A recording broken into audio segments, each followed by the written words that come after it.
Hello, good morning, all of you. Good morning, ma'am. Good morning, ma'am. Good morning, ma'am. So, in last lecture, we have discussed that is how that is sulfur drugs are analysis.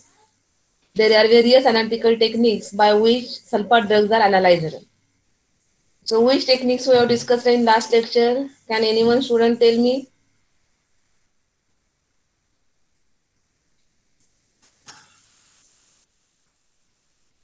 Yes. मागच्या लेक्चरला पाहिलं ना आपण analysis technique sulphur ड्रगचे. झाला का नाही हा point?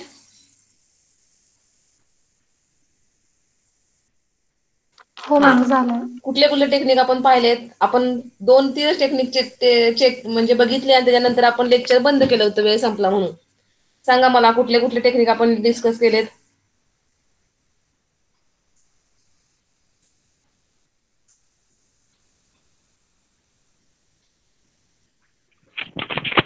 Cyclometric method. Cyclometric method मध्ये non aqueous titration method आपण डिस्कस केलेला आहे. What is the non aqueous titration method?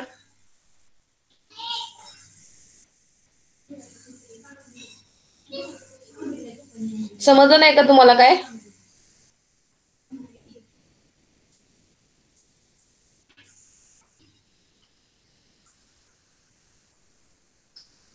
Yes. In last lecture, we have discussed that is some analytical techniques which are generally used for that is the detection of the sulfur drugs. How that is the sulfur drugs are analyzed?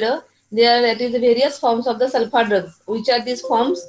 For example, these are that is the sulfapyridine, sulfadiazine, sulfaguanidine, sulfathiazole, sulfacetamide. These are the various forms of the sulfur drugs. And these are the analyzed by various analytical techniques like that is the titrometric analysis. There are various methods of the analysis of the sulfur drugs. First one that is the titrometric method. In this titrometric method, we have to discuss that is the diazotization titration, non-aqueous titration, and argentometric titrations. Then second, instrumentally, how that is analytical methods are used for the detection of the sulfur drugs. For the detection of the sulfur drugs, there are various instrumental techniques like UV spectroscopy, colorimetry, chromatographic technique, and fluorometry. So these are the instrumental techniques from which that is the sulfur drugs are analyzed. And volumetrically, we have analyzed this sulfur drugs by that is the various titration, non-aqueous titration, and argentometric titration. Diazotization technique, it is that is the sulfur drugs are converted into the diazonium salt, and by that is the by analysis of this diazonium salt, we have to determine that is the actual quantity of the sulfur drugs or the water that is the content present in the sulfur drugs by diazotization method. Second, that is the non-aqueous method. आपण sulphur ड्रगचं dilution technique कसं करतो तर dilution technique मध्ये काय करतात sulphur drug जे आहे त्याचं कन्व्हर्जन डायझोनियम सॉल्ट्स मध्ये करतात आणि हे डायझोनियम सॉल्ट जे प्रिपेअर झालेले आहे त्याचं टायट्रोमेट्रिक अनालिसिस करून आपण काय करतो सल्फर ड्रग डिटरमाइन करतो. This is the one of the technique that is the dilution titrometric method. आता ही रिएक्शन तुम्हाला ऑलरेडी तुम्ही लॅबमध्ये पण घेतलेली आहे. तुम्ही लॅबमध्ये ही रिएक्शन ऑलरेडी करता. कशाची करता तुम्ही सांगा प्रायमरी अमाइन्स म्हणजे ॲनिलीन. ॲनिलीनची ही टेस्ट तुम्ही काय करता तुम्ही स्वतः करता लॅबमध्ये. कशी करता ही test first you have to take that is aniline compound and to this add that is the sodium nitrite 1 to 2 ml sodium nitrite solution तुम्ही ऍड करता आणि त्याच्यानंतर काय करता 3 टाइम्स त्याच्यामध्ये एससीएल ऍड करून काय करता ती जी एससीएल ऍड करून त्याच्यामध्ये परत काय करता की it is keep for that is a 5 minute at that is the below 0 degree Celsius.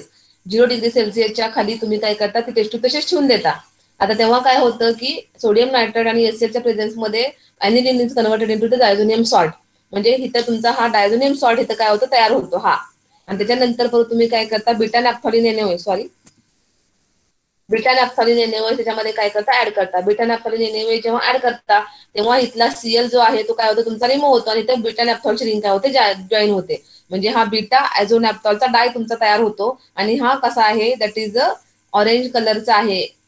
That is orange in colour that's why that is the confirmated test काय म्हणते की ऑरेंज डाय आणि त्याच्यामुळे तुम्ही प्रायमरी अमाइन काय म्हणता प्रेझेंट म्हणता. म्हणजे कुंकवासारखा लाल कलरचा तुम्हाला प्रेसिपिटेट येतो आणि हा जो डाय आहे तो ऑरेंज कलरचा आहे त्याच्यावरून तुम्ही काय डिटरमाइन करता. मग अशा प्रकारे सल्फर ड्रगचं काय करतात इथं डायल्युशन टेक्निक मध्ये काय होतं तर सल्फर ड्रग जे आहेत ते सल्फर ड्रग जे आहे त्याचं काय करतात डायझोनियम सॉल्ट तयार करतात आणि हा जो डायझोनियम सॉल्ट तयार झालेला आहे सल्फार ड्रगचा, तो परत टायट्रीमेट्रिकली काय केला जातो, अनालिसिस केला जातो. टायट्रीमेट्रिकली त्याचं परत अनालिसिस केलं जातं, म्हणजे टायट्रेशन करतात, तो डिझॉल्व्ह करतात ऑर्गॅनिक सॉल्व्हंट मध्ये, तो डायझोनियम सॉल्ट जो आहे तो, आणि त्याच्यानंतर तो डिझॉल्व्ह केल्यानंतर व्हेरियस टेक्निकने ते काय करतात, दॅट इज द अनालिसिस करतात. हे झालं काय, that is the digestion technique. त्याच्यानंतर सेकंड टेक्निक आहे ते म्हणजे नॉन एक्वेस टायट्रेशन. आता नॉन एक्वेस टायट्रेशन मध्ये परत दोन टाईप आहेत, ऍसिडमेट्रिक आहे आणि अल्कलीमेट्रिक आहे. आता ऍसिडमेट्रिक टायट्रेशन म्हणजे काय, तर जनरली जेव्हा त्याच्यामध्ये बेस असा एखादा असतो तेव्हा त्याला ऍसिडमेट्रिक टायट्रेशन करतात. आणि अल्कलीमेट्रिक टायट्रेशन म्हणजे त्याच्यामध्ये ऍसिड कंटेंट असेल, तर आता सल्फा ड्रग्ज मध्ये काय आहे, ऍसिड कंटेंट आहे, सल्फोनामाइड हा ऍसिडिक ग्रुप झाला, त्यामुळे आपण अल्कलीमेट्रिकली काय करतो, त्याचं टायट्रेशन करतो. सल्फा ड्रग मध्ये काय आहे, ऍसिड ग्रुप आहे, त्याच्यामुळे ऍसिड ग्रुप कुठला, सल्फोनिक ऍसिड हा त्याचा ग्रुप झाला. हा सल्फोनिक ऍसिड ग्रुप असल्यामुळे आपण काय करतो, त्याचं अल्कलीमेट्रिक टायट्रेशन करतो ह्या सल्फा ड्रगचं.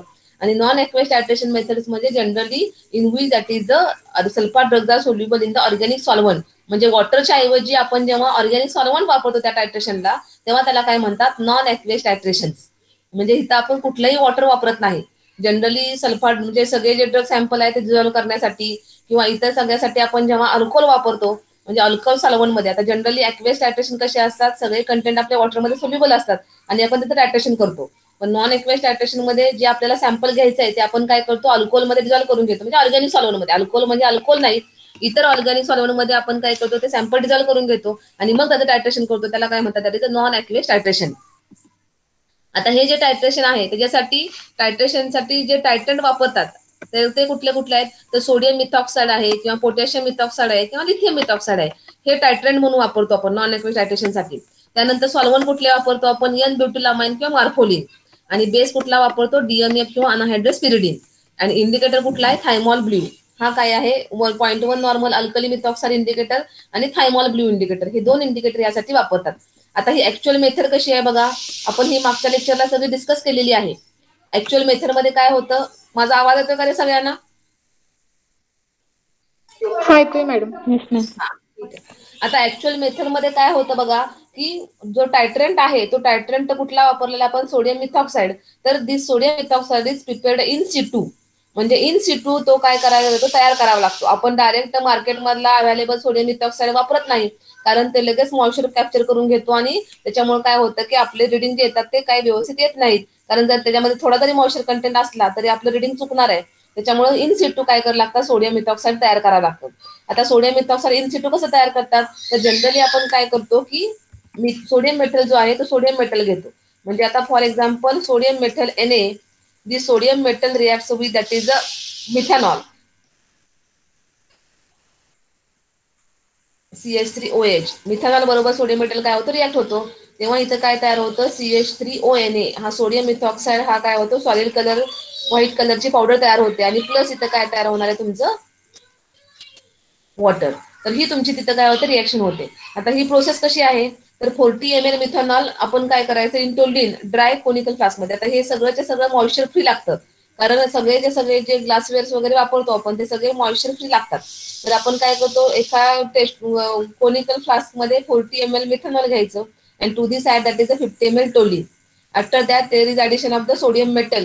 सोडियम मेटल टाकला लगेच काय होतं की सोडियम मेटल त्याच्यामध्ये डिझॉल्व्ह व्हायला लागतो आणि हायड्रोजन गॅस इथं काय होतो, हायड्रोजन गॅस इथं काय होतो, इव्हॉल्व्ह होतो आणि तिथे तुम्हाला सोडियम मिथॉक्साइड काय होतं, तयार होतं. हे सोडियम मिथॉक्साइडची व्हाईट कलरची पावडर असते. ही एकदा का तयार झाली की हे तुमचं काय झालं, इन सिटू सोडियम मिथॉक्साइड तयार झालं. त्याच्यानंतर थायमॉल ब्ल्यू इंडिकेटर तसा काय करायचा आहे, तर त्याच्यासाठी आपण काय करतो की 0.3 ग्रॅम थायमॉल ब्ल्यू इंडिकेटर घेतो आणि त्याच्यामध्ये अल्कोहोल टाकतो. म्हणजे 0.3% थायमॉल ब्ल्यू इंडिकेटर आपण तयार केला. किती, 0.3% थायमॉल ब्ल्यू इंडिकेटर काय केला, तयार केला.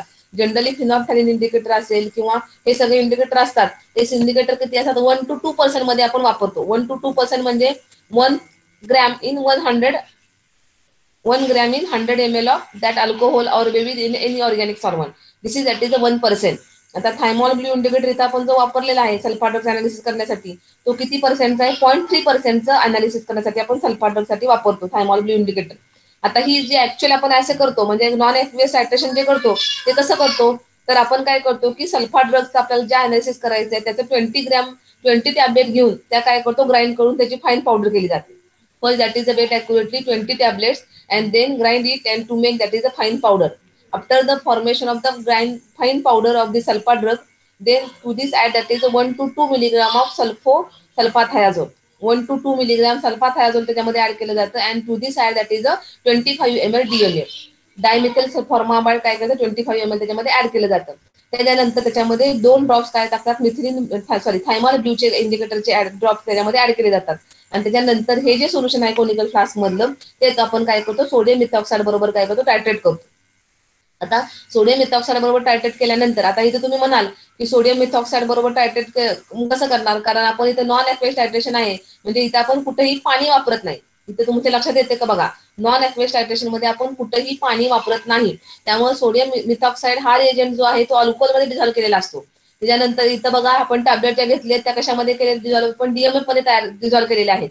आणि त्याच्यानंतर ह्याच्यामध्ये आपण काय करतो इंडिकेटर ऍड करतो आणि काय करतो टायट्रेशन करतो. त्याचा एंड पॉईंट कसा आहे that is the colourless to blue, हा त्याचा काय एंड पॉईंट आहे. आणि ह्या एंड पॉईंटच्या टायट्रेशन वरनं जे काय रिडिंग येईल त्याच्यावरून आपण काय करतो रिडिंग म्हणजे टायट्रेशनचा डिफरन्स काढतो. म्हणजे पहिल्यांदा सल्फा ड्रग न घेता डायरेक्ट DMF सोल्युशन घेणार आपण आणि सोडियम मिथॉक्साइड बरोबर टायट्रेट करणार थायमॉल ब्लू इंडिकेटर टाकून, आणि ते तुमचं ब्लँक टायट्रेशन झालं. आणि परत त्याच्यामध्ये सॅम्पल आपण काय करणार ऍक्युरेट वेट करून घेणार आणि त्याच्याबरोबर टायट्रेशन करणार. हे तुमचं काय झालं बॅक टायट्रेशन झालं. ब्लँक मायनस बॅक हा जो तुमचा डिफरन्स येईल तो आपण टायट्रेशन रिडिंगसाठी वापरणार. आता हा रिडिंगचा टायट्रेशनचा रिडिंगसाठी काय करतो आपण वापरतो. So this is that is a non aqueous titration technique. समजलं का बघा आता non aqueous titration technique sulpha drug साठी अनालिसिस आपण वापरतो ते. Yes ma'am. काय डाऊट आहे का तुम्हाला? सल्फा ड्रग हा प्रश्न नेहमी विचारतात. नॉन ऍक्वेस टायट्रेशन मेथड समजलं का?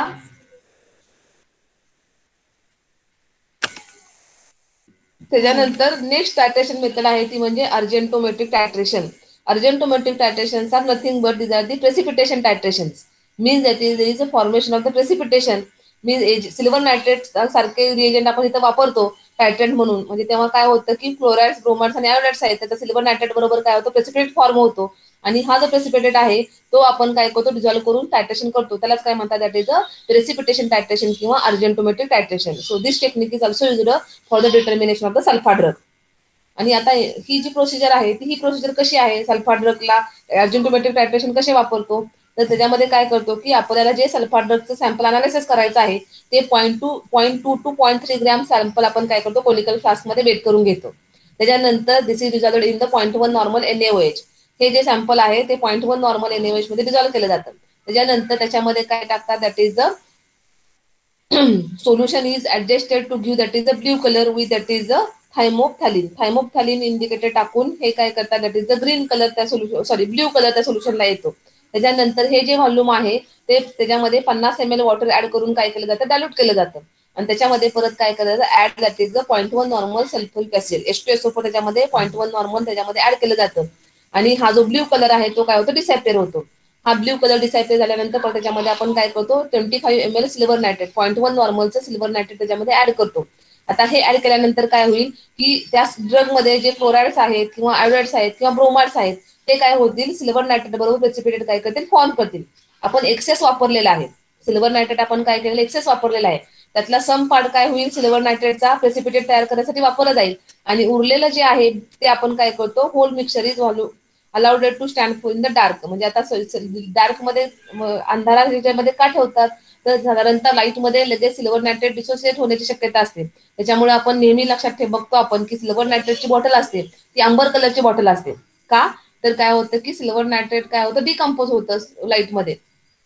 आणि हा जो पीपीटी आलेला तयार झालेला आहे तो पीपीटी काय करतो डिझॉल्व्ह मध्ये वॉटर करून परत आपण काय करतो सिल्वर नायट्रेट त्याच्यामध्ये काय करतात सिल्वर नायट्रेट नायट्रिक ऍसिड बरोबर टायट्रेट करतात. आणि नायट्रिक ऍसिड बरोबर तो थायोसायनेट इंडिकेटर होतो तो थायोसायनेट इंडिकेटर आहे तो वापरून आपण काय करतो त्याचं टायट्रेशन करतो. म्हणजे एंड पॉईंट काय असणार आहे that is a colourless to blue.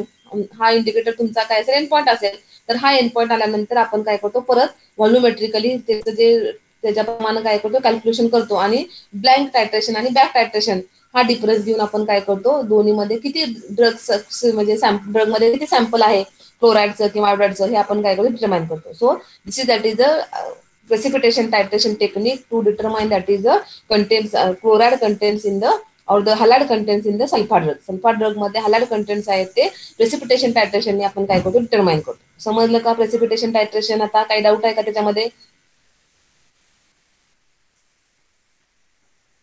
No, ma'am. Yes anyone? समजलं का? No, ma'am. आता आपल्याला बघायचे आहे ते म्हणजे इन्स्ट्रुमेंटल टेक्निक्स. आता इन्स्ट्रुमेंटल टेक्निकसाठी कुठले वापरतात? जनरली यूव्ही स्पेक्ट्रोस्कोपी वापरतात. आता सल्फाथायाझिन आहे किंवा सल्फामेथॅझिन आहे, हे जे ड्रग्ज आहेत ते ड्रग्ज आपण काय करतो, इन्स्ट्रुमेंटली काय करतो, अनालिसिस करतो. म्हणजे अशा ड्रग्ज अनालिसिस जे आहे ते इन्स्ट्रुमेंटली करतात. त्या इन्स्ट्रुमेंटमध्ये आपण पहिल्यांदा वापरतो ते म्हणजे यूव्ही स्पेक्ट्रोस्कोपी. आता तुम्ही हे यूव्ही स्पेक्ट्रोफोटोमीटर वापरलेलंच आहे, डेमॉन्स्ट्रेशन तुम्हाला माहिती आहे. याच्यामध्ये काय करतात की हे जे ड्रग्ज सॅम्पल आहेत ते काय करतात, व्यवस्थित पीपीएम मध्ये काय करतात, सोल्युशन तयार करतात. जे ड्रग अनालिसिस करायचं आहे त्याचं सोल्युशन आपण काय करतो, पीपीएम मध्ये काय करतो, तयार करतो. आणि हे पीपीएम मध्ये तयार केलेलं सोल्युशन जे आहे ते यूव्ही स्पेक्ट्रोस्कोपी मध्ये आयडेंटिफाय करतो. आणि ऍब्सॉर्बन्स आपण तिथे काय करतो, चेक करतो. म्हणजे लॅम्बडा मॅक्स आपण तिथे काय करतो, चेक करतो. आता जनरली हे जे सल्फाथायाझिन जे आहे त्याचे सॅम्पल जे आहे ते डायल्यूट H2SO4 मध्ये डिझॉल्व्ह करून हे सॅम्पल काय करतात, वापरले जातात. आता तुम्हाला एवढंच महत्वाचं आहे की ह्याच्यामध्ये रिएजंट कुठला वापरतात. स्पेक्ट्रोस्कोपिक टेक्निक, यूव्ही स्पेक्ट्रोस्कोपीचं टेक्निक सेमच आहे सगळ्या ड्रगसाठी, परंतु प्रत्येक सॅम्पलसाठी अनालिसिससाठी वापरलं जाणारं जे रिएजंट आहे तो मात्र कसा आहे, वेगवेगळा आहे. तर आता आपण सल्फाथायाझिनसाठी काय वापरतो, डायल्यूट H2SO4 वापरतो डिझॉल्व्ह करण्यासाठी. So this is that is the spectroscopic technique to determine that is the sulpha drug. Sulphathiazine हे जे ड्रग आहे ते डिटरमाइन करण्यासाठी आपण काय करतो, H2SO4 डायल्यूट H2SO4 हा रिएजंट वापरतो. त्यानंतरचं नेक्स्ट टेक्निक आहे ते म्हणजे कलरिमेट्री. आता हा एक्सपेरिमेंट तर तुम्ही स्वतः केलेलाच आहे. कलरिमेट्रीचा एक्सपेरिमेंट तुम्ही केलाय की नाही सांगा? प्रत्येकाने केलाय की नाही हा कलरिमेट्रीचा एक्सपेरिमेंट? Yes, ma'am. हा, काय करता कलरिमेट्रिक एक्सपेरिमेंट मध्ये मला सांगा? Wavelength count हा, करतो. वेवलेंथ काउंट करता, परंतु तो एक्सपेरिमेंट कसा करता तुम्ही?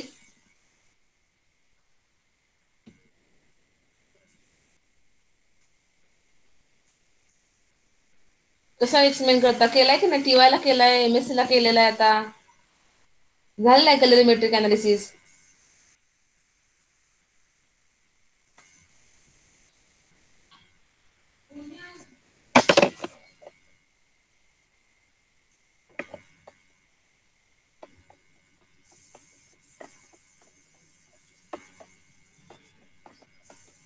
जनरली काय करतो इथं सल्फा ड्रगचं, जनरली काय करतात तर त्याचं सल्फा ड्रग जे असतात आपण म्हणलं की डायजेशन टेक्निकनं त्याचा आजोडाय काय करतात, तयार करतात.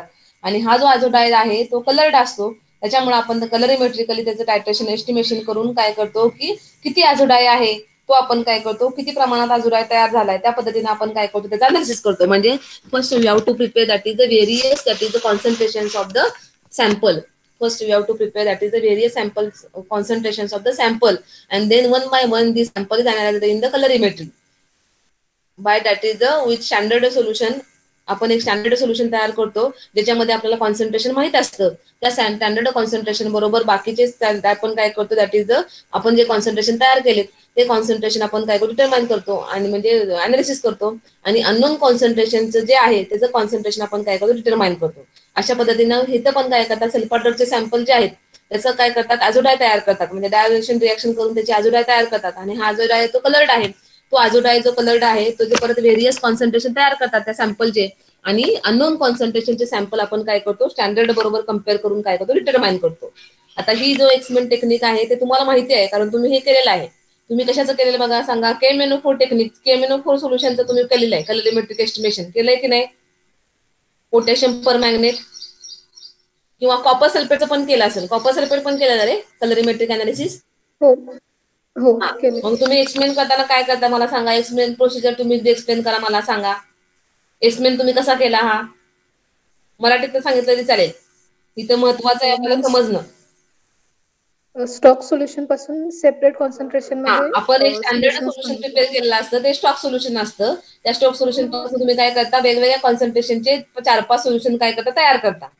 आणि त्या 4-5 सोल्युशनचं तुम्ही काय करता, ऍब्सॉर्बन्स काय करता, डिटरमाइन करता. म्हणजे ऍब्सॉर्बन्स तुम्ही काय करता, नोट डाऊन करता, रिडिंग जे आलेलं आहे ते. आणि परत काय करता, आणि तुम्हाला एक अननोन कॉन्सन्ट्रेशन दिलेलं असतं, त्या अननोन कॉन्सन्ट्रेशनचा पण तुम्ही ऍब्सॉर्बन्स काय करता, चेक करता. आणि परत नंतर काय करता की तुम्ही ग्राफ प्लॉट करता. आणि तो ग्राफ प्लॉट केल्यानंतर लॅम्बडा मॅक्स एकदा का कॅल्क्युलेट केला की तो लॅम्बडा मॅक्स तुम्ही फिक्स ठेवता आणि तुम्ही ऍब्सॉर्बन्स त्याचा परत काय करता, चेक करता. असंच करता ना एक्सपेरिमेंट? Yes ma'am. हा, आणि परत मग तुम्ही काय करता की ऍब्सॉर्बन्स वर्सेस दॅट इज तुमचं जो कॉन्सन्ट्रेशन आहे त्याचा तुम्ही ग्राफ काय करता, प्लॉट करता आणि त्याच्यावरनं तुम्ही अननोन कॉन्सन्ट्रेशनचं जी ऑब्झर्वन्स व्हॅल्यू आहे त्याचं कॉन्सन्ट्रेशन टेंटिटी किती आहे हे डिटरमाइन करता. सेम तसंच टेक्निक आपण सल्फा ड्रग्स डिटर्मिनेशनसाठी पण वापरतो. That is a colorimetric analysis. त्यानंतर नेक्स्ट आहे ते म्हणजे fluorometric technique. That is a new technique for the determination of that is the sulpha drug. आणि हा तुम्हाला आता MSc ला सेकंड इयरला एक्सप्लेन पण आहे फ्लोरोमेट्रीचा. तर त्याच्यामध्ये आपण काय करतो तर सल्फा ड्रगचं काय होतं, डायल्युशन सॉल्ट काय होतं तयार करतो आपण. आणि हा जो डायल्युशन सॉल्ट तयार केलेला आहे तो 2,4,6 ट्राय अमिनोपिरिडीन बरोबर कपल केला जातो. म्हणजे कपलिंग रिएक्शन तिथं आपण काय करतो आणि त्याच्यानंतर जो तो प्रोडक्ट झालेला ट्राय ॲज अ डेरिव्हेटिव्ह जो फॉर्म झालेला आहे तो काय करतो दॅट इज त्याचा फ्लोरोसन्स आपण काय करतो फ्लोरोमीटर मध्ये चेक करतो.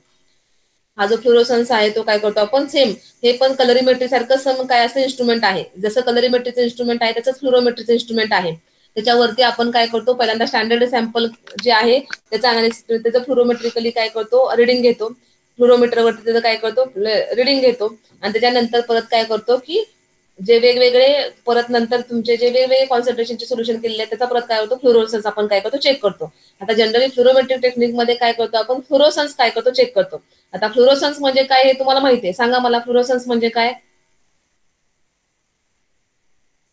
आता हे चेक फ्लोरोमेट्रिकल टेक्निक पण आपण कशासाठी वापरणार आहे, कलर्ड सोल्युशनसाठीच वापरणार आहे. आपल्याला कलरलेस सोल्युशन चेक करता येतील का रे इथून फ्लोरोमेट्री मधून. फ्लोरोमेट्रीच्या इन्स्ट्रुमेंट मधनं आपल्याला कलरलेस सोल्युशन तयार चेक करता येतील का, डिटरमाइन करता येतील का त्याचं कॉन्सन्ट्रेशन. Yes ma'am. फ्लोरोसन्स करतो ना आपण चेक. फ्लोरोसन्स म्हणजे काय सांगा मला. फ्लोरोसन्स म्हणजे काय. शाईन मॅडम, शाईन होतात ते पार्टिकल. शाईन होतात म्हणजे त्याचं ऍक्च्युअल टेक्निक कसं आहे, काय होतं तिथं केमिस्ट्री काय आहे फ्लोरोसन्सची. Radiation substance absorb energy emit radiation and then करतात. emits it. Emission of light. Emission of the light emission जी आहे प्रत्येक कंपाऊंडची जी प्रॉपर्टी आहे लाईट इमिशनची ती आपण काय करतो फ्लोरोसन्स मध्ये काय करतो चेक करतो. आता फ्लोरोमीटर मध्ये हे जे कलर्ड कंपाऊंड्स आहेत ते इमिट किती लाईट करतात हे काय करतो आपण डिटरमाइन करतो. मग हे फ्लोरोमेट्रिकली डिटरमाइन करताना आपण सेमच कलरिमेट्री मध्ये जसं डायल्युशन टेक्निक वापरतो तसं फ्लोरोमेट्री मध्ये पण सल्फा ड्रगचा डायझोनियम सॉल्ट तयार केला जातो. तो डायझोनियम सॉल्ट जो आहे तो 2,4,6 ट्राय अमिनोपिरिडीन बरोबर कपल करून ते जो कंपाऊंड आपण तयार करतो म्हणजे ट्राय अमिनो डेरिव्हेटिव्ह जो तयार करतो तो ट्राय अमिनो डेरिव्हेटिव्ह काय केला तो फ्लोरोमेट्रिकली त्याचं डिटर्मिनेशन करतात. That is a fluorometric technique. त्याच्यानंतरचं हे लास्ट टेक्निक आहे ते म्हणजे पेपर क्रोमॅटोग्राफी टेक्निक. आता हे तुम्हाला माहितच आहे पेपर क्रोमॅटोग्राफी टेक्निक कारण तुम्ही TLC वगैरे घेताच आहे. पेपर क्रोमॅटोग्राफी टेक्निक तुम्हाला माहितच आहे. फक्त याच्यामध्ये सगळ्यात महत्वाचं आहे म्हणजे मोबाईल फेज कुठली वापरतात. तर आपण सल्फा ड्रग साठी मोबाईल फेज कुठली वापरतो 3% अमोनियम हायड्रॉक्साइड अँड N-ब्युटॅनॉल. That is the mobile phase used in 1:1. 1:1 म्हणजे 3% अमोनियम हायड्रॉक्साइड 50 ml घेतला असेल तर 50 ml आपण त्याच्यामध्ये N-ब्युटॅनॉल काय करतो ऍड करतो आणि that is the mobile phase used for the determination of that is the sulpha drug combination. Sulpha drug combination जे आहेत ते सल्फा ड्रगचं क्रोमॅटोग्राफिकली अनालिसिस करण्यासाठी पेपर क्रोमॅटोग्राफिकली जर आपण अनालिसिस केलं तर त्याच्यामध्ये मोबाईल फेज कुठली वापरतात 3% अमोनियम हायड्रॉक्साइड अँड N-ब्युटॅनॉल काय करतात 1:1 म्हणजे 50:50 आपण काय करतो जेवढं तुमचं 3% अमोनियम हायड्रॉक्साइड घ्याल तेवढंच तुम्हाला काय करावं लागतं N-ब्युटॅनॉल घ्यावं लागतं. म्हणजे तुम्ही 50 घेतलं 3% अमोनियम हायड्रॉक्साइड तर 50 ml तुम्हाला N-ब्युटॅनॉल घ्यावं लागेल. तुम्ही 100 ml 3% अमोनियम हायड्रॉक्साइड घेतलं तर 100 ml तुम्हाला काय करावं लागेल N-ब्युटॅनॉल घ्यावं लागेल. अशा प्रकारे 1:1 आपण अमोनियम हायड्रॉक्साइड प्लस N-ब्युटॅनॉल हे काय करतो मोबाईल फेज करतो आणि जे सॅम्पल आपल्याला ड्रग करायचं आहे अनालिसिस करायचंय ते सॅम्पल काय करतो 3 सेंटीमीटर वरती लाईन करून त्याच्यामध्ये मार्क करतो अपलोड करतो ते सॅम्पल आणि परत क्रोमॅटोग्राफी पेपर जो आहे तो त्या सॉल्व्हंट सिस्टीम मध्ये आपण काय करतो मोबाईल फेज मध्ये रन करायला ठेवतो आणि परत त्याच्यानंतर त्याची RF व्हॅल्यू कॅल्क्युलेशन करून आपण काय करतो त्याची किती कॉन्सन्ट्रेशनचं तुमचं सोल्युशन आहे किंवा काय कंटेंट त्याच्यामध्ये आहेत कुठले त्याच्यामध्ये ड्रग्स आहेत त्याचं काय होणार आहे त्याचं अनालिसिस होणार आहे आणि त्याची RF व्हॅल्यू आपण डिटरमाइन करतो. प्रत्येकाची जेवढे स्पॉट येतील पेपर क्रोमॅटोग्राफी जेवढे स्पॉट तुमचे डेव्हलप होतील तेवढ्या प्रत्येकाची आपण काय करतो RF व्हॅल्यू काय करतो डिटरमाइन करतो. आता ही जी RF व्हॅल्यू डिटरमाइन केलेली आहे इथं बघा हे जे वेगवेगळे स्पॉट असतात या लाईन पासून आपण काय करतो ह्याचं काय करतो हे डिस्टन्स मोजतो किंवा ह्याचं डिस्टन्स काय असते ते मोजतो आणि हे टोटल आपण रन सिस्टीम सॉल्व्हंट कितीपर्यंत रन केलेली आहे त्याला डिवाइड केलं की आपण आरएफ व्हॅल्यू त्याची काय करतो कॅल्क्युलेट करतो आणि या आरएफ व्हॅल्यू वरनं आपण काय करतो की त्याच्यामध्ये कुठले कुठले इन्ग्रेडियंट प्रेझेंट आहेत ते डिटरमाइन करतो. बोला ma'am, there is no presentation. काय झालं? प्रेझेंटेशन नाही दिख रहा मॅम. प्रेझेंटेशन नाही दिसते. प्रेझेंटेशन दिसत नाहीये.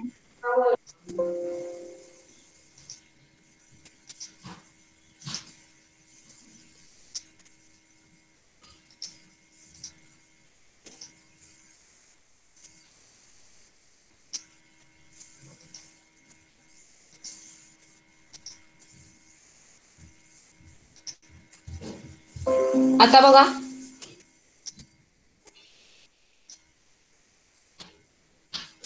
आता दिसतंय का? Yes ma'am. हा दिसते. Yes ma'am. हो. This is that is the chromatographic method to determine that is the sulfur drug in which that is we have to use that is the solvent system of 3% ammonium hydroxide and that is the N-butanol.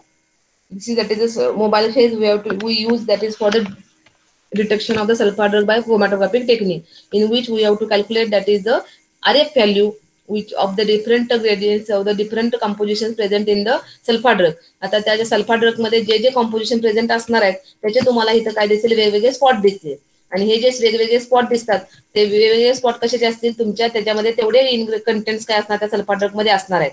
आता हे वेगवेगळे जे असतात त्याची प्रत्येकाची तुम्ही आपण काय करतो आरएफ व्हॅल्यू कॅल्क्युलेट करतो आणि त्या आरएफ व्हॅल्यू वरनं आपण काय करतो डिटरमाइन करतो. This is that is a paper technique method आणि लास्ट आहे ती म्हणजे thin layer chromatography. Thin layer chromatography पण फक्त काय वापरतात त्याच्यामध्ये मोबाईल फेज जी आहे ती क्लोरोफॉर्म आणि टर्चरी ब्युटॅनॉल वापरतात इन द रेशिओ ऑफ 80:20 म्हणजे 80 ml आपण क्लोरोफॉर्म घेतलं तर टर्चरी ब्युटॅनॉल किती घेतो 20 ml घेतो आणि ही जी मोबाईल फेज आहे ती मोबाईल फेज काय करतात थिन लेअर क्रोमॅटोग्राफी मध्ये पण काय करतात यूज करतात. So these are techniques used to determine that is a sulphur drugs. आता आपल्याला नेक्स्ट ड्रग बघायचं आहे ते म्हणजे that is the antihistamines. How to analyse that is antihistamines. समजलं का बघा सल्फर ड्रग्स अनालिसिस समजलं का? सल्फर ड्रग्स अनालिसिस तुम्हाला समजलं का? Yes anyone? Yes ma'am. Yes ma'am.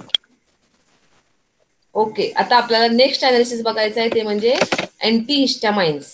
अँटीहिस्टामाइन drugs analysis कसं करतात हे आपल्याला बघायचं आहे.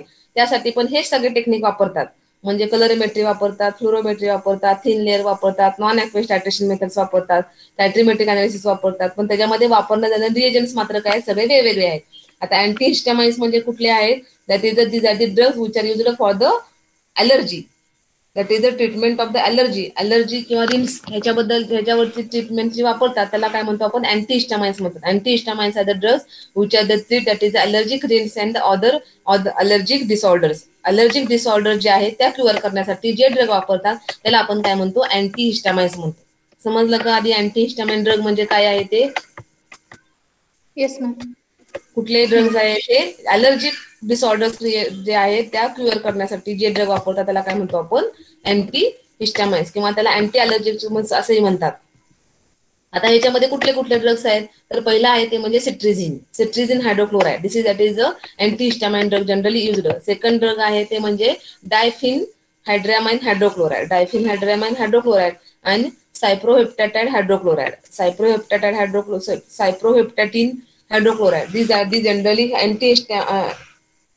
antihistamine drugs used and we have to see that is how these drugs are analyzed. त्याच्यामध्ये आपण पहिलं बघूया दॅट इज सिट्रिझिन हायड्रोक्लोराइड. आता हे जे अँटीहिस्टामाइन ड्रग असतात त्याच्यामध्ये मेन कंटेंट कुठले कुठले असतात तर सिट्रिझिन हायड्रोक्लोराइड हा मेन कंटेंट असतो.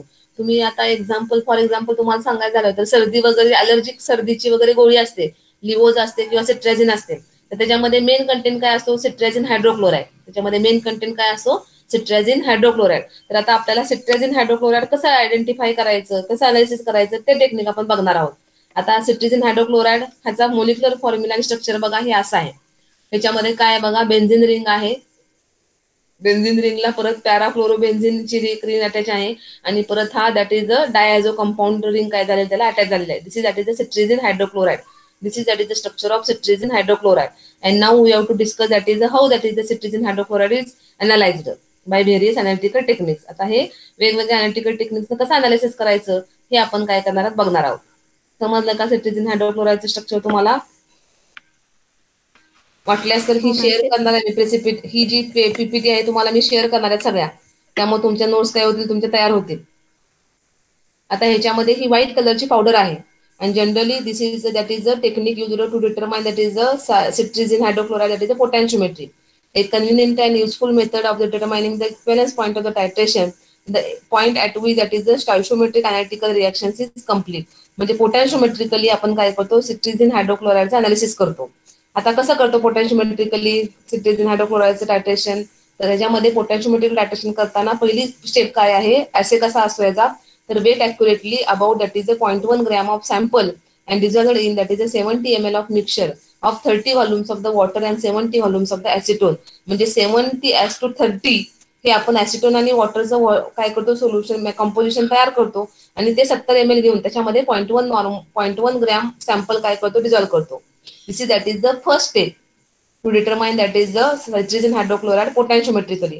पोटॅन्शिओमेट्रिकल टायट्रेशन करून आपण काय करतो सिट्रिझिन हायड्रोक्लोराइड डिटरमाइन करतो. आता हे डिटरमाइन करण्यासाठी प्रोसिजर काय आहे, तर पहिली स्टेप काय आहे, weigh accurately 0.1 gram of sample. सगळ्यात पहिल्यांदा 0.1 ग्रॅम सॅम्पल काय करायचं वेट करून घ्यायचं. त्यानंतर काय करायचं तर सॉल्व्हंट जे आहे ते सॉल्व्हंट आपण कसं प्रिपेअर करतो, तर अगदी 100% वॉटर पण वापरत नाही आणि 100% आपण काय वापरत नाही ऑर्गॅनिक सॉल्व्हंट पण ऍसिटोन पण वापरत नाही. तर 30 ml वॉटर आणि 70 ml ऍसिटोन असं कंपोजिशन आपण काय करतो 70:30 हे कंपोजिशन आपण तयार करतो ऍसिटोन आणि वॉटरचं.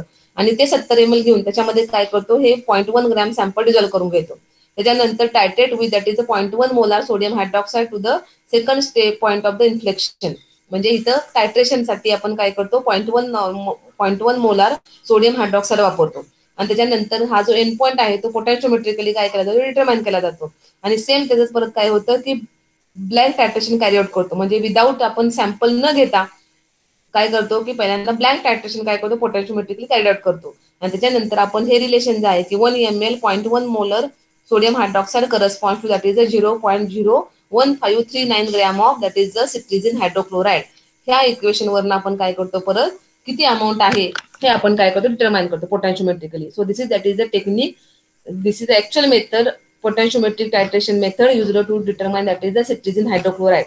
Cetirizine hydrochloride अँटीहिस्टामाइन ड्रग जे आहे त्याचं अनालिसिस आपण काय करतो पोटॅन्शिओमेट्रिकली करतो. समजलं का?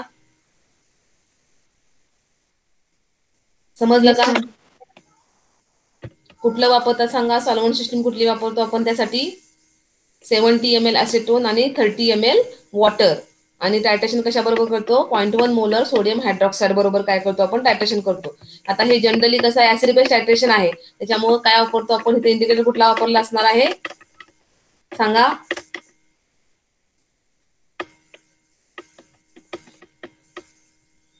कुठला वापरतो ऍसिड बेस्ड टायट्रेशन इंडिकेटर? फिनॉक्सिलिन. येस, फिनॉक्सिलिन इंडिकेटर काय केला जातो वापरला जातो.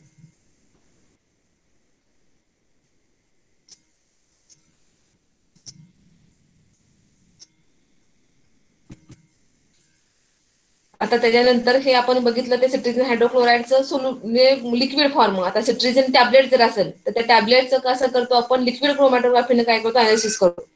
दिस is a cetirizine tablet that is analysised by liquid chromatography. The principle of liquid chromatography is a separation process based on the distribution between the two phases, where the sample components are propelled by liquid, which is that is the percolates and the solid stationary phase. म्हणजे इथे liquid क्रोमॅटोग्राफीने आपण काय करतो सिट्रिझिन tablet जर असेल तर त्याचं analysis करतात. आता हे अनालिसिस करताना प्रोसिजर काय आहे तर पहिल्यांदा काय करावं लागतं टेस्ट सोल्युशन करावं लागतं. आता हे टेस्ट सोल्युशन कसं करतात तर weight and powder that is 20 tablet 20 टॅबलेटचं वेट करून घेतात आणि त्याची पावडर बनवतात. Weight accurately a quantity of the powder containing about 20 milligram of cetirizine hydrochloride and add a mobile phase. Mix and dilute to that is a 50 ml with that is a mobile phase and filter dilute to 1 ml of the solution to that is a 10 ml of the mobile phase. म्हणजे काय होतं बघा की इथं पहिल्यांदा काय केलं जातं की 20 टॅबलेट घेऊन त्याची पावडर केली जाते. म्हणजे 20 टॅबलेट मध्ये नियर अबाउट आपण सॅम्पल किती तयार करतो 25 मिलीग्रॅम सॅम्पल काय करतो त्यातलं तयार करतो. म्हणजे 25 मिलीग्रॅम सॅम्पल जे आहे ते आपण काय करून घेतो त्यातलं परत वेट करून घेतो आणि त्याच्यामध्ये काय करतो की मोबाईल फेज जी आहे ती 50 ml मोबाईल फेज टाकून आपण त्याचं सोल्युशन तयार करून घेतो. आणि हे जे सोल्युशन केलेलं आहे ते आता लिक्विड क्रोमॅटोग्राफी टेक्निक जेव्हा वापरतात तेव्हा त्याला खूप डायल्यूट सोल्युशन वापरतात, एकदम स्ट्रॉंग सोल्युशन वापरून चालत नाही. तर त्यासाठी परत आपण काय करतो, ते जे तयार केले 25 मिलीग्रॅमचं सोल्युशन आपण 50 ml त्यातलं परत काय करतो की 1 ml सोल्युशन फक्त काढून घेतो आणि त्याच्यामध्ये त्याचं 10 पट डायल्युशन करतो. परत त्याचं काय करतो आपण 10 पट काय करतो डायल्युशन करतो. म्हणजे 1 ml आपण त्यातलं सोल्युशन काढून घेतलं आणि त्याच्यामध्ये परत 10 ml काय केली मोबाईल फेस त्याच्यामध्ये ऍड केली. आता त्याच्यामध्ये रेफरन्स सोल्युशन जे वापरतात ते कुठला वापरतात, 0.05% that is a weight by volume solution of the cetirizine hydrochloride that is a mobile phase. म्हणजे ही प्युअर सिट्रिझिन हायड्रोक्लोराइडची काय होते रेफरन्स सोल्युशन म्हणून आपण वापरतो, म्हणजे ज्याच्यामध्ये कुठलीही इम्प्युरिटी नाही असं सिट्रिझिन हायड्रोक्लोराइडचं काय करतो आपण मोबाईल फेज काय करतात 0.05% वेट बाय व्हॉल्यूम आपण काय करतो सोल्युशन तयार करतो आणि ते रेफरन्स सोल्युशन म्हणून काय करतात तयार करतात. आता हे तयार करताना कसं ते जे सोल्युशन आपण तयार केलेलं आहे 0.05% त्यातलं 1 ml परत घ्यायचं आणि ते परत 10 ml मोबाईल फेज मध्ये काय करायचं डायल्यूट करायचं. So this is that is a reference solution. त्यानंतर क्रोमॅटोग्राफी सिस्टीम आहे त्यासाठी जो कॉलम वापरतो तो कॉलम कुठला आहे 20, जो कॉलम स्टील कॉलम आहे आणि तो 25 cm by that is a 4.6 mm. 4.6 mm चा ऑक्टिडिसायडिल हा सिलेनचा काय करतो कॉलम वापरतो. म्हणजे लिक्विड क्रोमॅटोसाठी जो कॉलम आहे तो कॉलम जो आहे त्याची मायक्रो लेंथ जी असते ती किती असते 4.6 mm असते आणि त्याची पोरस जी साईज असते ती 5 मायक्रॉन असते. त्याची जी पोरस साईज असते पोरसची साईज असते ती किती असते 5 मायक्रोमीटर असते. आणि हा जो कॉलम आहे तो कुठला आहे ऑक्टाडेसिल सिलेन. हा ऑक्टाडेसिल सिलेनचा काय वापरतात कॉलम वापरतात. आता जी मोबाईल फेज आपण वापरणार आहे ती मोबाईल फेज कशी असते तयार केलेली असते, तर मोबाईल फेज मध्ये आपण काय केलेलं आहे dissolve 0.90 gram of heptane sulphuric acid sodium salt in 300 ml of water and 700 ml of acetonitrile. म्हणजे त्याच्यामध्ये पण परत आपण काय करतो की 300 ml वॉटर आणि 700 ml असिटोनायट्राइल ही तुमची काय जाते म्हणजे 70:30 हे आपण ऍसिटोनायट्राइल आणि वॉटर ह्याचं काय करतो that is a face solution composition तयार करतो आणि त्याच्यामध्ये 0.19 ग्रॅम हेप्टेन सल्फोनिक ऍसिड काय करतो डिझॉल्व्ह करतो आणि त्याचा पीएच जो आहे तो काय करतो 3.2 ला ऍडजस्ट करतो बाय ऍडिंग दॅट इज 0.05 मध्ये सल्फ्युरिक ऍसिड. म्हणजे 0.05 मध्ये सल्फ्युरिक ऍसिड त्याच्यामध्ये ऍड करून त्याचा पीएच काय केला जातो 3.2 ला ऍडजस्ट केला जातो. कारण ऑलरेडी त्याचा जो पीएच असतो तो साधारणतः 5 ते 4 असतो. त्यामुळे कॉन्सन्ट्रेटेड सल्फ्युरिक ऍसिडचं 0.05 मोलर सोल्युशन तयार करून आपण काय करतो त्याचं दॅट इज अ पीएच काय करतो 3.2 ऍडजस्ट करतो. आणि ही तुमची काय होती ही जी फेज आहे म्हणजे ही जे सोल्युशन आहे ते मोबाईल फेज म्हणून आपण काय करतो वापरतो. आता मला सांगा की how to prepare that is a 0.0 molar sulphuric acid.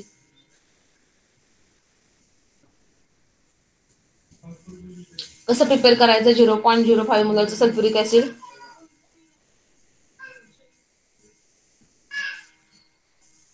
सांगता येईल का कुणाला?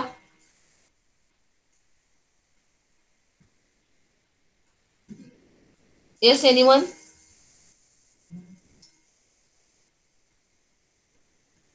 कोण सांगेल रे? माझा आवाज येतोय का प्रत्येकाला? हा येतोय मॅडम. हो मॅम. सांगा की मग 0.05 मोलर H2SO4 कसं प्रिपेअर करायचं.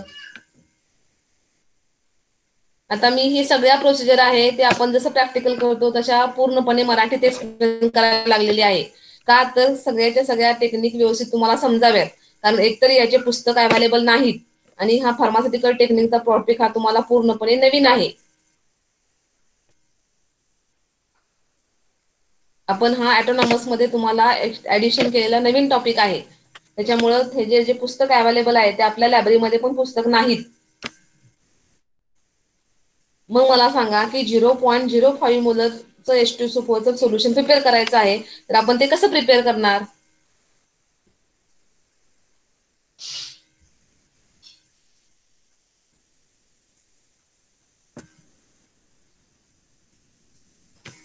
MSc अनालिटिकलच्या मुलांना हा प्रश्न विचारल्यानंतर असं अपेक्षित आहे की किमान अनालिटिकलच्या मुलांना तरी हे सगळं माहिती पाहिजे.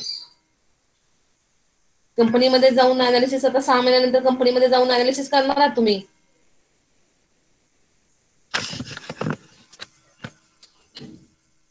सांगा कोण सांगेल रे. How to prepare 0.05 molar H2SO4. अरे मॅम लिक्विड त्याची क्रोमॅटोग्राफी. त्याची H2SO4 ची molecular weight divide by its acidity or basis acidity हे 1 लिटर वॉटरला डिझॉल्व्ह केल्यावर आपल्याला 1 नॉर्मल सोल्युशन मिळतं. हो ना, पण H2SO4 चं मोलेक्युलर वेट किती? 98. 98. 90. 8. हम्म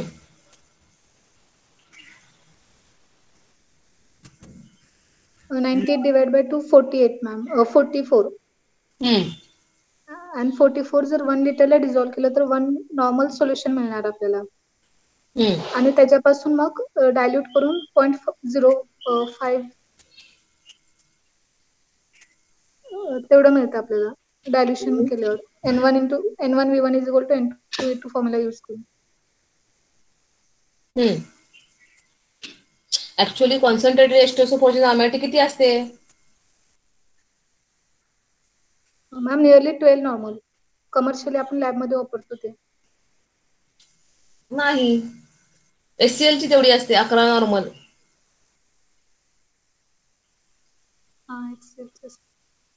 H2SO4 ची किती असते?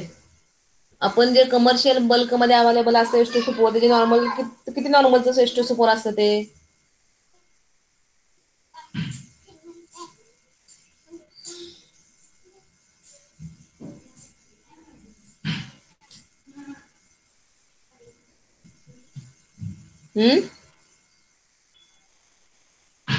आपण हे सगळे H2SO4, HNO3 किंवा HCl हे जे सोल्युशन तयार करतो ते सोल्युशन कशापासून बनवतो रे?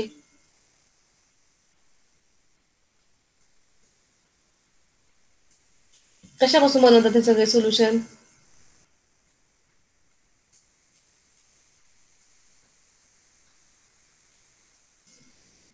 सांगा.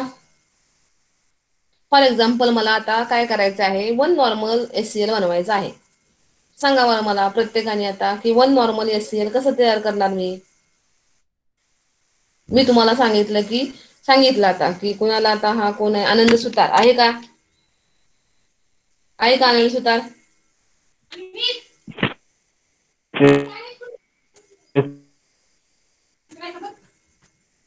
आहे का आनंद सुतार?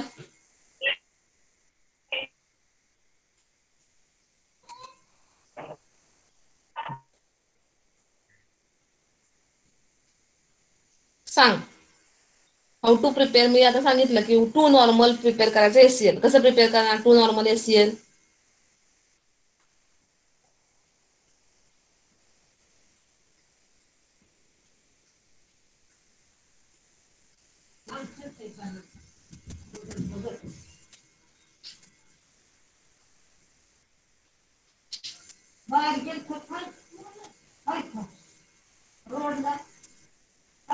टू नॉर्मल HCl कसं प्रिपेअर करायचं? कोण एकाला पण सांगता येणार नाही.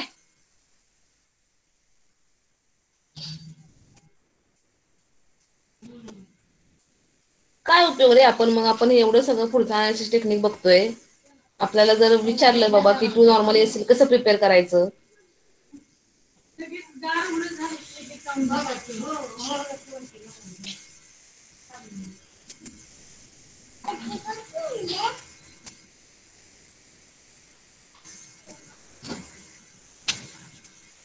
कसं करणार 2 नॉर्मल HCl प्रिपेअर करायचं असेल तर? नॉर्मॅलिटी म्हणजे काय?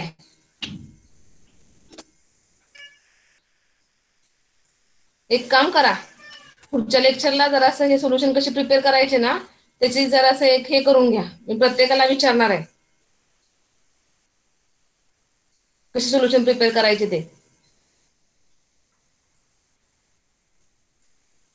कुठल्याही नॉर्मलचं सोल्युशन जर बनवायला सांगितलं तर त्याचं कॅल्क्युलेशन किती आहे, किती ml घेतल्यानंतर, किती ग्रॅम घेतल्यानंतर, कितीला डायल्यूट केल्यानंतर तुमचं तेवढं नॉर्मल सोल्युशन होतं ते सगळ्यांना सांगता यायला पाहिजे, प्रत्येक विद्यार्थ्याला अनालिटिकलच्या.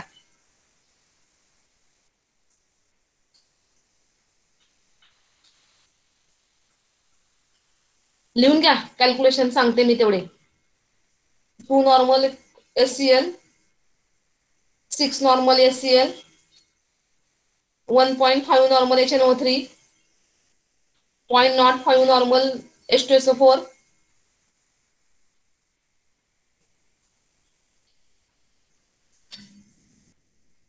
0.1 normal sodium thiosulfate, 2 normal NaOH, 0.1 normal HCl, 0.02 normal NaOH, 0.1 normal potassium iodide, 1 normal acetic acid,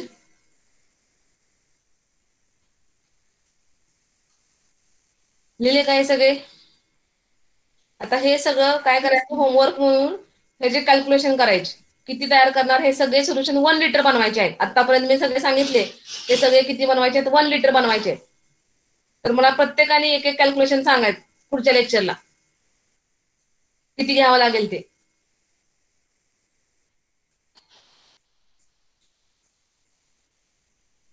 लिहून घेतलं का सगळ्यांनी हे?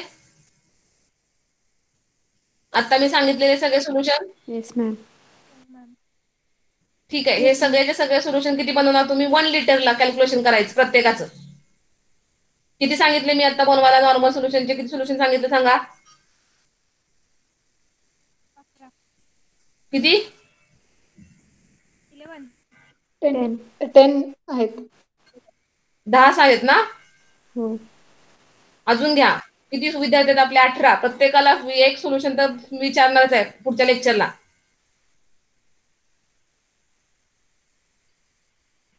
सांग. 0.1 नॉर्मल की आहे लिहा.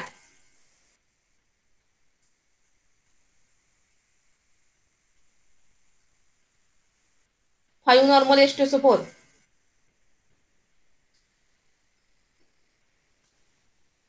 2 normal nitric acid, 2 normal acetic acid, 0.1 normal oxalic acid. झाले का? 2.5 normal HCl, 0.05 normal acetic acid.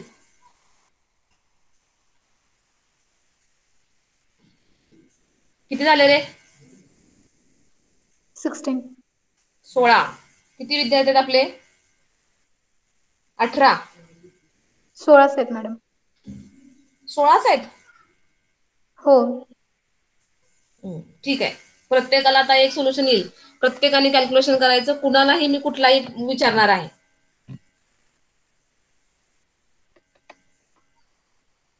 कळालं का? Yes ma'am. अरे हे सगळ्या बेसिक गोष्टी आहेत तुम्हाला. आता अनालिटिकल केमिस्ट्री तुम्ही घेतले आणि एवढे सगळे एखादं सोल्युशन विचारलं तर तुम्हाला करता येत नाही का? आपण त्या अनालिसिस टेक्निक बघून उपयोग आहे मग.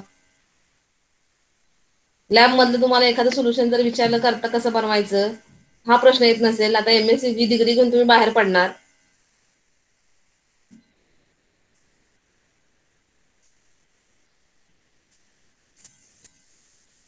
कशाच आपण फार्मास्युटिकल अनालिसिस टेक्निक बघायला टेक्निक मेथड बघायला लागलोय. सल्फा ड्रगच्या ह्याच्या आणि त्याच्या ही बेसिक तुम्हाला जर काही येत नसेल तर.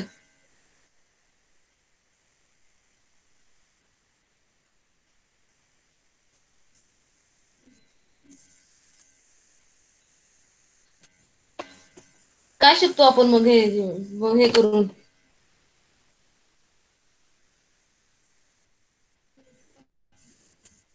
माहिती पाहिजे आपल्याला ह्या सगळ्या गोष्टी. आणि जेव्हा त्या प्रॅक्टिकल केल्या असतात सांगितलं की नाही मला सांगा तुमच्या प्राध्यापकांनी कोणी असेल ते एक्सपर्सन.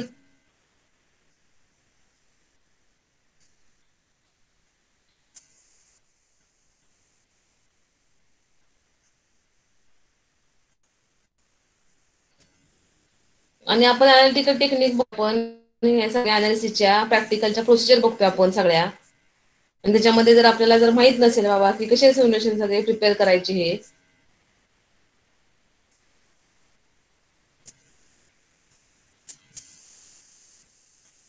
प्रत्येकाने कॅल्क्युलेशन करायचं हे सगळ्याच.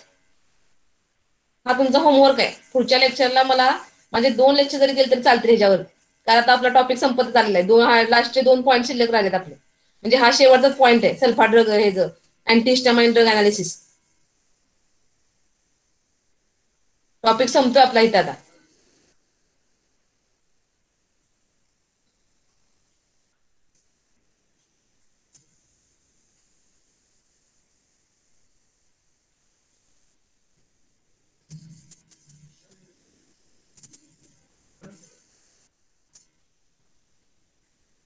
चला ठीक आहे, नेक्स्ट लेक्चरला आपण बघू सल्फा अँटीहिस्टामाइन अनालिसिस, पुढचे पोटॅशियोमेट्रिकली कसं टायट्रेट करायचं, टॅबलेटचं अनालिसिस.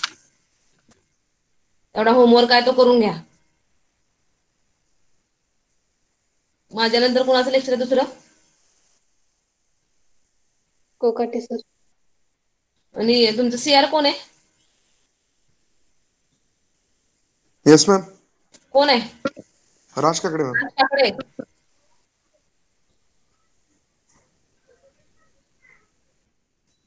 बाकी कोणाचा सिलेबस किती राहिला रे आता, संपलाय का? ऑलमोस्ट संपत आलाय मॅडम. सगळ्या बाकीच्या ह्याचा हो, थोडे राहिलेत मॅडम. हा, 3-4 टॉपिक राहिलेत. Topic means points. हा, पॉइंट्स म्हण, नाही तर टॉपिक म्हणून म्हणलं. एवढे कसे काय सगळे टॉपिक राहिले? एक दोन तीन पॉइंट राहिले असेल ना प्रत्येकाचे आता. हा ठीक आहे. मग आता पुढच्या लेक्चरला आपली काय असाइनमेंट असणार? हो, चालतंय. ठीक आहे, मग सर जॉईन होतील तुम्हाला 5 मिनिटांमध्ये. हे सगळे जे मी कॅल्क्युलेशन दिलेले आहेत, हे कॅल्क्युलेशन प्रत्येकाने करायचे आहेत. मी पुढच्या लेक्चरला प्रत्येकाला एक सोल्युशन विचारणार. Okay ma'am. एक सोल्युशन प्रत्येकाला विचारणार आहे. कुठलं प्रिपेअर करायचं ते मी माझ्याकडे पण लिहून घेतलेले आहे. Yes ma'am. प्रत्येकाने मला सांगायचं आहे. Each and every student analytical chemistry मधला प्रत्येकाला ही बेसिक गोष्ट यायलाच पाहिजे. एक वेळ मी ऑर्गॅनिक केमिस्ट्री विद्यार्थ्यांना कंपल्शन करणार नाही की तुम्हाला आलीच पाहिजे, पण अनालिटिकल केमिस्ट्री विद्यार्थ्यांना ही यायलाच पाहिजे. ठीक आहे, थांबूयात आपण आता इथं मग. Thank you ma'am. Okay, thank you.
Good morning, student. Good morning sir. Good morning, sir. पहिलं लेक्चर कधी संपलं? सर आताच संपले, 1-2-3 मिनिटं झाले. तुमचे कॅमेरा चालू करा की.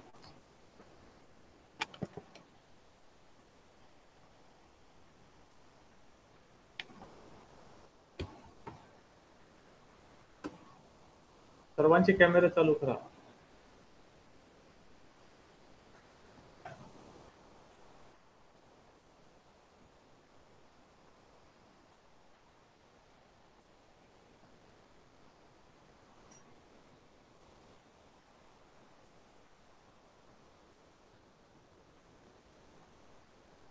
कॅमेरे चालू करा.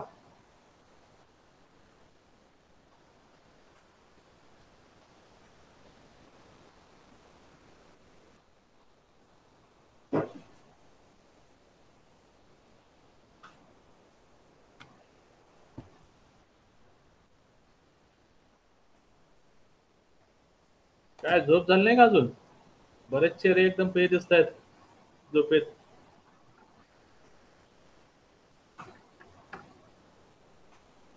लगेच कॅमेरे ऑफ झाले.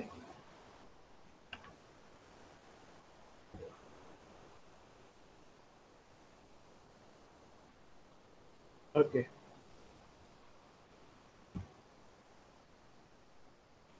ठीक आहे, आपण लेक्चर स्टार्ट करूया आपलं. आज आपला GCIR संपेल. त्याच्यानंतर आपण पुढचा टेक्निक बघूया, GCNMR किंवा GCI QV. त्याच्यावर आपल्याला एक एक्झाम घ्यावी लागेल, छोटीशी ऑब्जेक्टिव्ह टाईप. ओके, कदाचित पुढच्या वीक मध्ये तुम्हाला एक एक्झाम शेड्यूल करतो मी. आता जेवढं झाले आपलं सिलेबस तेवढं ऑब्जेक्टिव्ह टाईप असेल. ठीक आहे, ओके.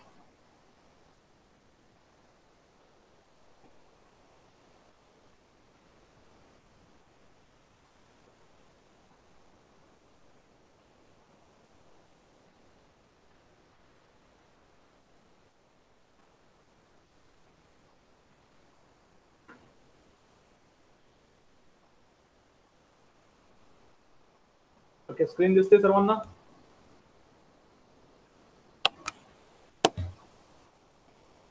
Yes, sir. सर मागच्या लेक्चरमध्ये काय झालं थोडंसं आपण रिव्हिजन घेऊया, कारण आपले मागचे 2 आठवडे म्हणजे 2 लिंक लेक्चर आपले ऑफ गेलेत. त्यामुळे बरेच दिवस झाले आपण एकमेक लांब माहित नाही आपल्याला काय झालं, तुम्हाला आठवत पण नसेल.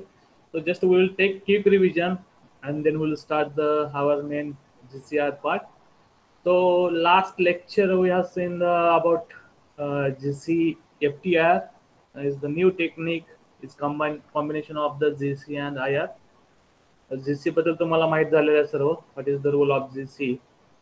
So GC will separate the component in the given mixture. So this is the main role of the GC, and this separation is 100%. So you will get the pure compound after separation, and this pure compound can be identified by the IR. So this is the IR is the next technique which is combined to the GC. So you can separate as well as the identify the component which are present in the given mixture. So it is very useful technique. त्याच्याबद्दल आपण नंतर principal बघितलं होतं. GC principal माहितच आहे आपल्याला. नंतर IRचं principal आपण बघितलं होतं. So whenever IR is come, whenever IR spectroscope is come, then you must remember about the dipole moment. If any compound has dipole moment, it will be IR active compound.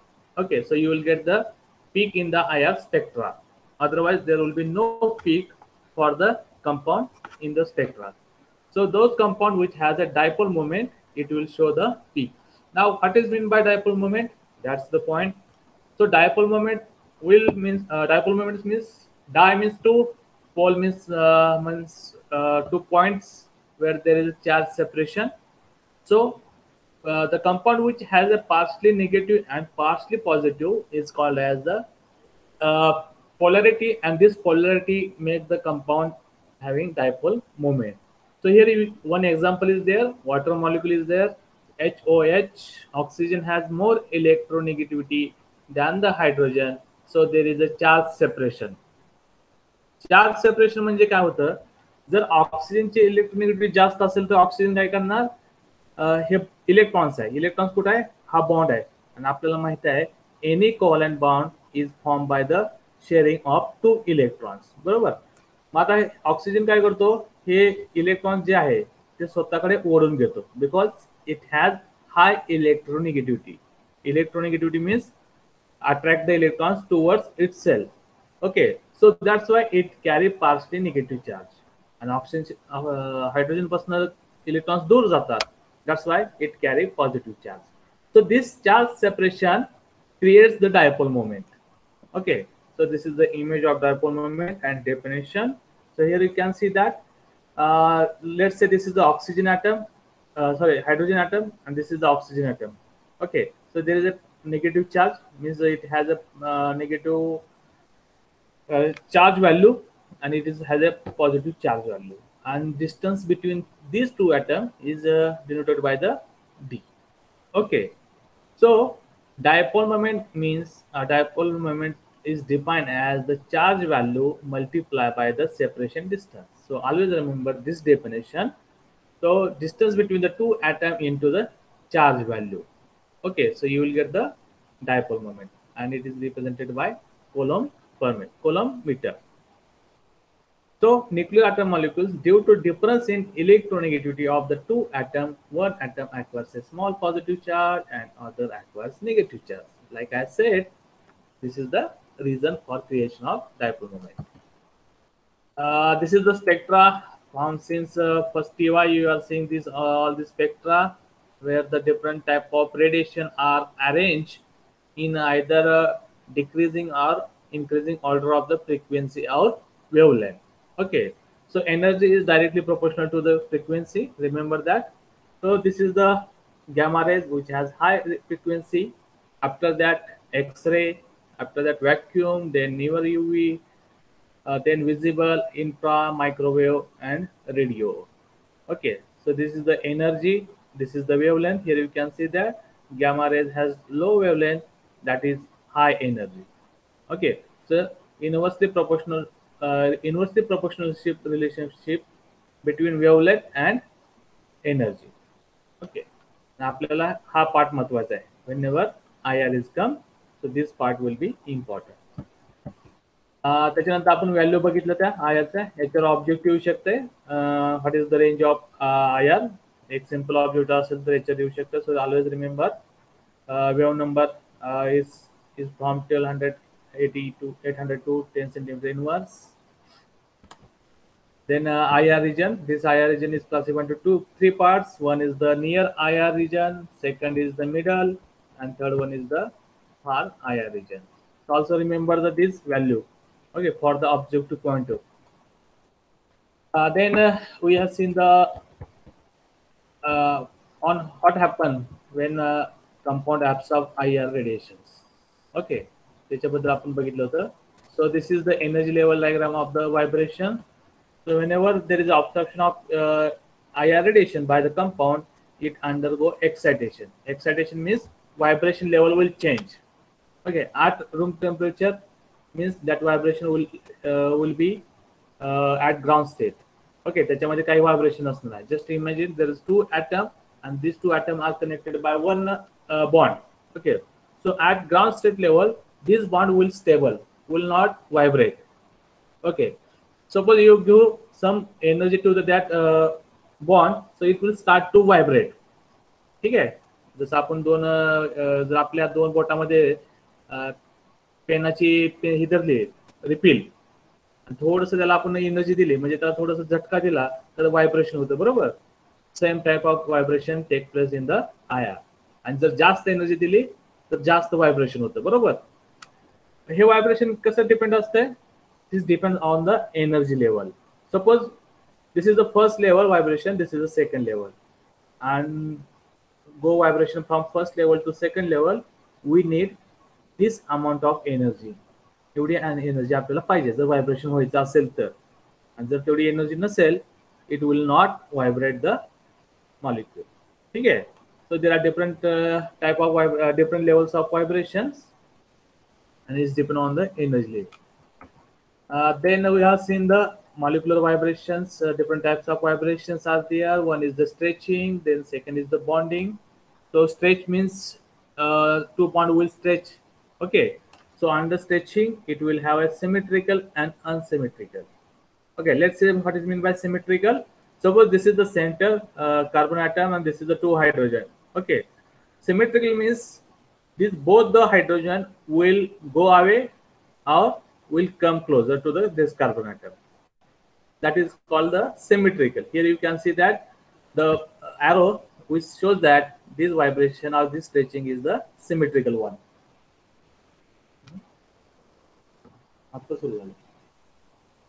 Okay, हे दोन्ही atom जवळ तर येतील किंवा लांब तर जातील. Okay, so that is called the symmetrical. Now here you can see that the difference between symmetrical and asymmetrical. In this case, one atom is going away while the second atom is coming closer to the carbon atom. Here you can see that this atom is moving away and this atom is coming toward this center atom. So such type of stretching is called the asymmetrical stretching. The next one is the bonding. So in bonding means there will be a change in bond angle, and in stretching there will be change in bond length. Okay, so these things already have done in the TY or MSc first year. Still we are seeing under bending there are two types of vibration: in plane vibration and out of plane vibration. Okay, bending म्हटलं की नेहमी लक्षात ठेवायचं bond angle change होईल. In plane vibration there is a two types. One is the scissoring and second is the rocking. Now here you can see the scissoring. आपण Caesar म्हणतो ना, सिझरिंग म्हणजे कात्री. ठीक आहे, कात्रीचे दोन टोकं कसं एकत्र जवळ येतात आणि नंतर मागे लांब जातात. So such type of bending is called the scissoring vibration. Then rocking. Rocking म्हणजे काय, एखाद्या गाडीचं वायपर असते काच पोचण्यासाठी असतो ना, वायपरची पोझिशन तुम्ही बघितली असेल. ओके, त्यावेळेस कसं आहे तर वायपर दोन्हीकडं एका दिशेनं पुढं मागं आरसा क्लीन करत जातो. Such type of bending is called the rocking. There is next is the out of plane vibration, twisting. There will be twist. This out of plane means now this atom will be fixed and one atom will come forward and second atom will go backward. Okay, so this type of vibration is called the bending. And next is the wagging. Now both the atom will come closer or both the atom will go away from you. That is called wagging. Then remember these things from objective point of view. If you ask how many number of modes of vibration for the polyatomic molecule, then you have to remember for linear molecule it comes 3n minus 5. For non-linear it is 3n minus 6. Then this is the image of IR spectra. It starts from the 600 to 4000 centimeter inverse. Okay, this is the range of the IR spectra, and this is the transmission. So you can see that this is the peak position. Suppose this peak position are in reverse manner, म्हणजे खालून वर असतील तर त्यावेळेस त्याला आपण ऍब्सॉर्बन्स म्हणायचं. Okay, आणि जर डाऊनवर्ड असतील तर इट इज कॉल्ड ट्रान्समिटन्स.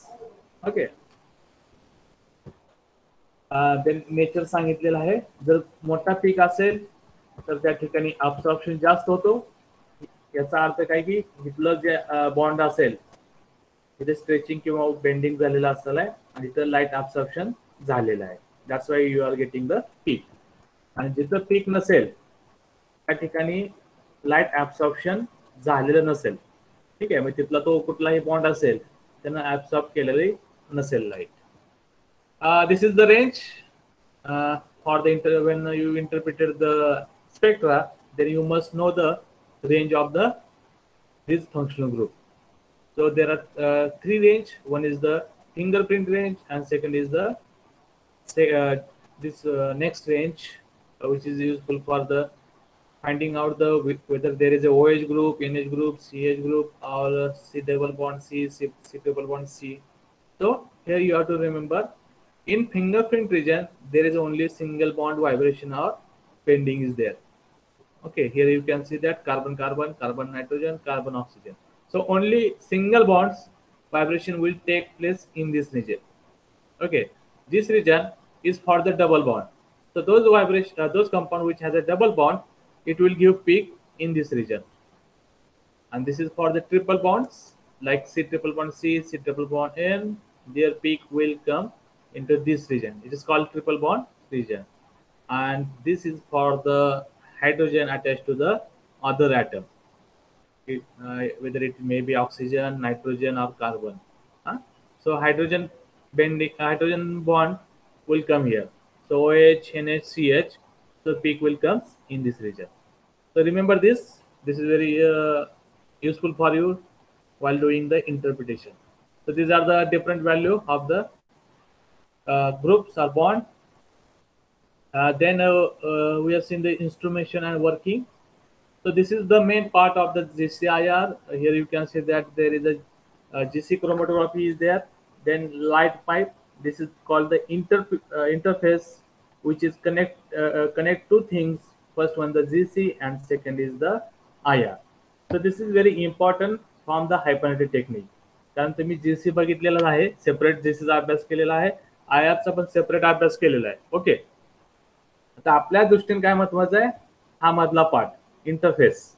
इंटरफेस म्हणजे काय की जो पार्ट दोन टेक्निकला जॉइन करतो, एक GC and second IR. So this interface connect this GC and IR and which is very useful for working of hypernetic technique. जर एखाद्या हायपरनेटिक टेक्निक चांगलं काम करत असेल तर इंटरफेसचा महत्वाचा पार्ट असतो. ओके, ते आज आपण बघणार आहे. आणि कारण त्याच्यात परीक्षेमध्ये लॉंग क्वेश्चन असेल जरूर. Okay, so this is the flow chart diagram of the GCIR. Here you can see that this left part is the GC, here cylinder, gas carrier. Here you can see that this is the column, this is the injector end like we have seen in the GCMS, and this is the outlet of the GC. Column outlet as well. So this outlet is connected to the interface. So remember, when GCIR is there, this part is very important. So there are different types of interface. First one is the light pipe, second is the metric isolation, then next one is the direct deposition, and next one is the cryptographic matrix isolation. And we are going to see the first two interface in today's lecture. आज आपण हे दोन बघणार आहे. Okay, then next part is the FTIR or IR. So nowadays FTIR is more used. Here you can see that in FTIR source is there for the IR radiation. Interferometer means it split the signal into two light. So you will get the one reference, you will get the one sample light. So you can judge the absorbance, how much light is absorbed by the molecule. You can do it. So this inlet, outlet of GC, and through interface it comes to this part. आता इथे दाखवलेला आहे, but actually it comes here. So your sample comes here, light is coming from this end, and so there will be interaction of the IR light and sample at this point. या ठिकाणी त्याचं interaction होणार आहे आणि interaction झाल्यानंतर light absorb होईल. बरोबर, आपण बघितलेलं लॅम्बर्ट पिरियड लॉ, त्या ठिकाणी लाईट ऍब्सॉर्प्शन होईल आणि जे काही चेंज असतील ते आपल्याला सिग्नल मिळेल आणि त्याचा आपण डिटेक्ट करतो. ठीक आहे, and this detector gives the data in a spectrum. Okay, so this is the working and instrumentation of the IR. There is one video of the IR interferometer. याचं मी तुम्हाला फक्त दाखवतो इंटरफेरोमीटर कसं काम करतं. आपले जे रेग्युलर IR असतात त्याचं ते वर्किंग आहे. Okay, so watch the video and you will get the idea of the IR.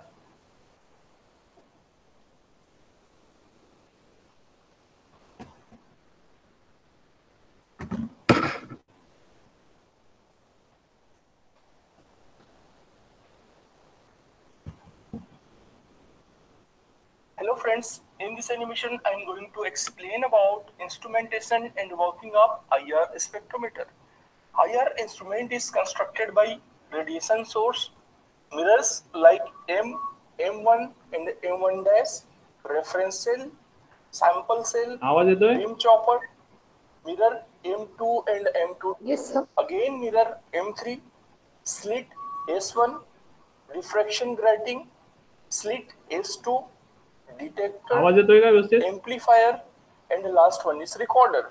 Now coming to येतोय, sir. details of Yes, sir. various parts of infrared instrument.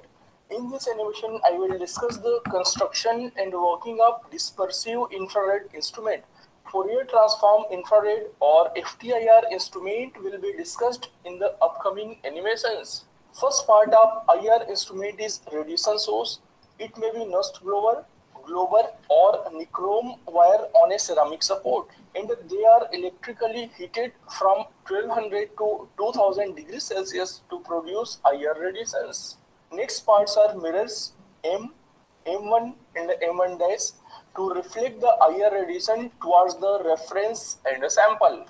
Reference holder cell generally contains KBr because it is transparent throughout the IR range, which is 4000 to 400 centimeter inverse.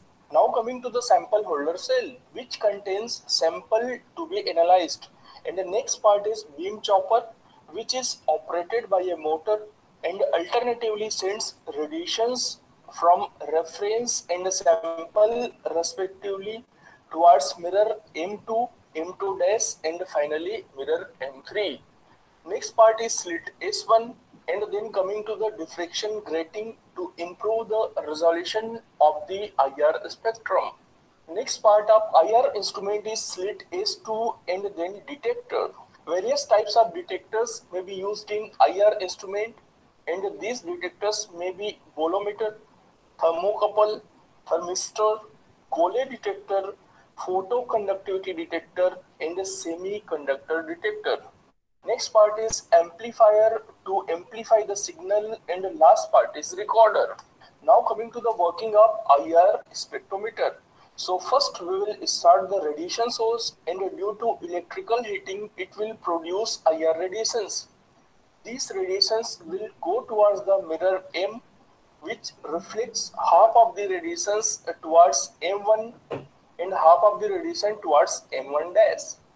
Now M1 will reflect the radiation towards reference cell, and the radiation will pass from the reference material KBr without decreasing in the intensity of IR radiation. At the same time, mirror M1 dash will reflect the radiation towards sample cell. Some radiation will pass from the sample and some radiation will be absorbed by the sample. So intensity of the passed radiation will be decreased. When the radiation reaches to the beam chopper, it will alternatively send the reference and the sample radiations towards mirrors M2, M2 dash, and finally M3. So first I am taking the reference radiation for explanation. These mirrors will reflect the respective radiations towards the slit S1, and then it goes to the diffraction grating. Grating will diffract the radiation, so resolution will be improved, and this diffracted radiation will be passed through slit S2. Slit S2 will allow the radiations only in the range of 4000 to 400 centimeter inverse. This reference radiation will reach to the detector, and the detector will analyze the intensity of the radiation. Now chopper will send the sample radiation. At that time, reference radiation will not reach to the detector. So sample radiation will also follow the same steps, and it will reach to the detector like this. And this alternate process will be continued throughout the analysis. Finally, detector determines which frequencies have been absorbed by the sample and which are unaffected. Intensity of the absorbed radiation will be decreased, and the signal will be amplified by the amplifier like this. And finally, IR spectrum will be visible in the recorder. In infrared spectroscopy, spectrum will appear in terms of percent transmittance versus wave number. For a complete detail about IR spectrometer, you can watch my dedicated video series on infrared spectroscopy. Link is given in the description. Thank you.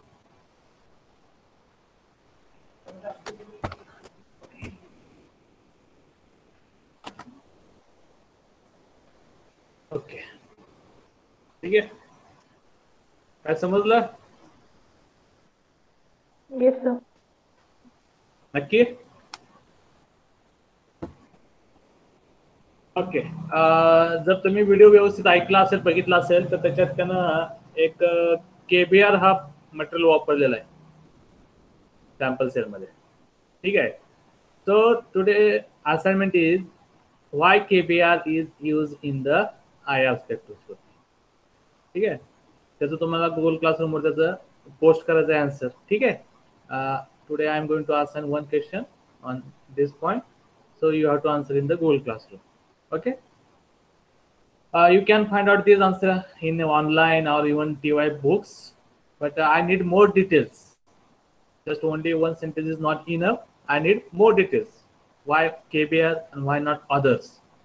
Why not NaBr, sodium bromide का नाही, किंवा CCM bromide, CCM chloride का नाही? Why KBR only? I need answer for that questions. Okay. Okay. So,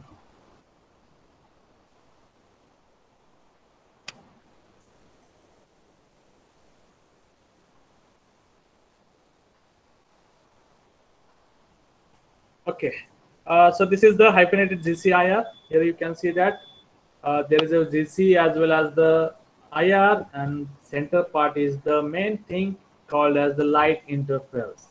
Okay, so this is very important, and today we are going to see this part.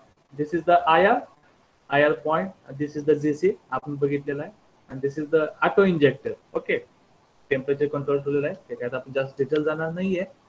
So this central part is important for these two machines. Okay. Now the first interface हा जो मधला आहे त्याच्यामध्ये आपण पहिला बघणार आहे light pipe interface. Okay, तर दिस इज द डायग्राम. एक मिनिट मी तुम्हाला देतो, डायग्राम व्यवस्थित बघा, कुठला पार्ट कुठे आहे. म्हणजे ज्यावेळेस मी तुम्हाला एक्सप्लेन करेल त्यावेळेस तुमची नजर तिथंच गेली पाहिजे. Just watch the diagram very carefully where each part is placed. So whenever I am going to, when I tell this is here, so your eye should be on that point. Just take 1 minute, and after 1 minute I will explain the light pipe interface.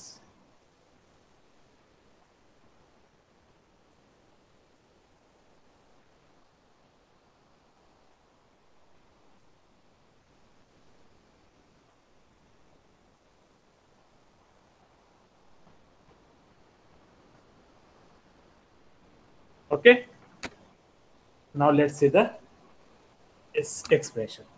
So this is the diagram of GC-IR. One part is the GC, right side part. Now come here, this part. So this is the GC, this left part is the IR, and this part here is interface is called the light pipe. Now gas chromatography. So this is the injection port where you inject the sample through this line. So it will come pass through the column. So this is the O1. Okay, so temperature is higher. So this sample, gas sample, is liquid sample will be converted into the gas sample.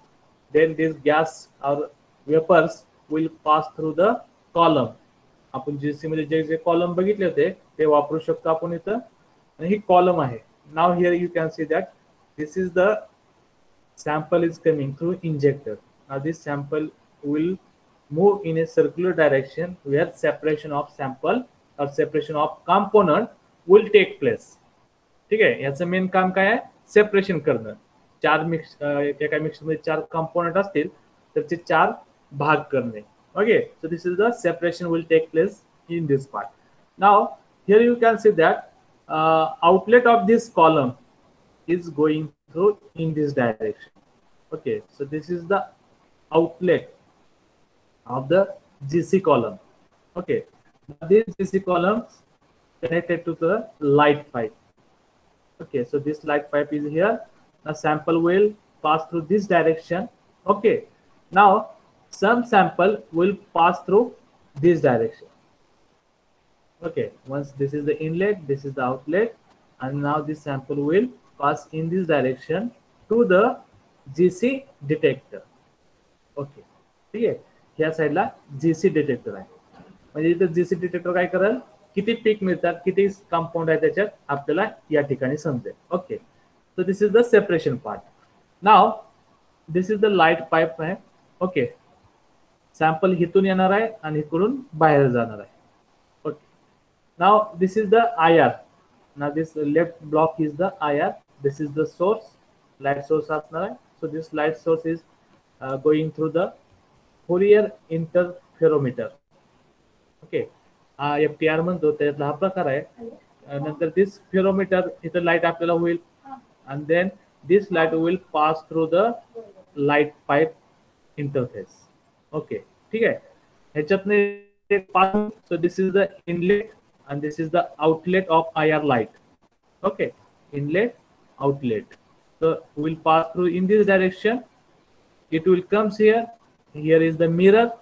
So this mirror will reflect this light to the towards detector. So this is the MCT detector, and now after detection you will get the signal which will be amplified and it will show the IR spectrum. So this is the instrumentation of the GCIR. जर तुम्हाला विचारलं, write down a question on instrumentation of the GCIR. So you have to explain these things. You have to draw this diagram and you have to explain the working. So this thing is happening here, this thing is going on this way, then there is a light pipe, there is an interferer. Just you have to write down and the working. Okay, now let's see the light pipe. Okay. So this is the diagram of the light pipe interface. Okay, जो हा part आहे आता, हा एवढाच भाग बघणार आहे आपण. ओके, आता लक्षात ठेवा IR ची लाईट कुठने येते, जीसीचा इनलेट कुठला आहे, आउटलेट कुठला आहे, हे एवढं लक्षात ठेवा. ओके, आणि डिटेक्टरचं जागा काय आहे, डिटेक्टरची पोझिशन कुठं आहे एवढं लक्षात ठेवा.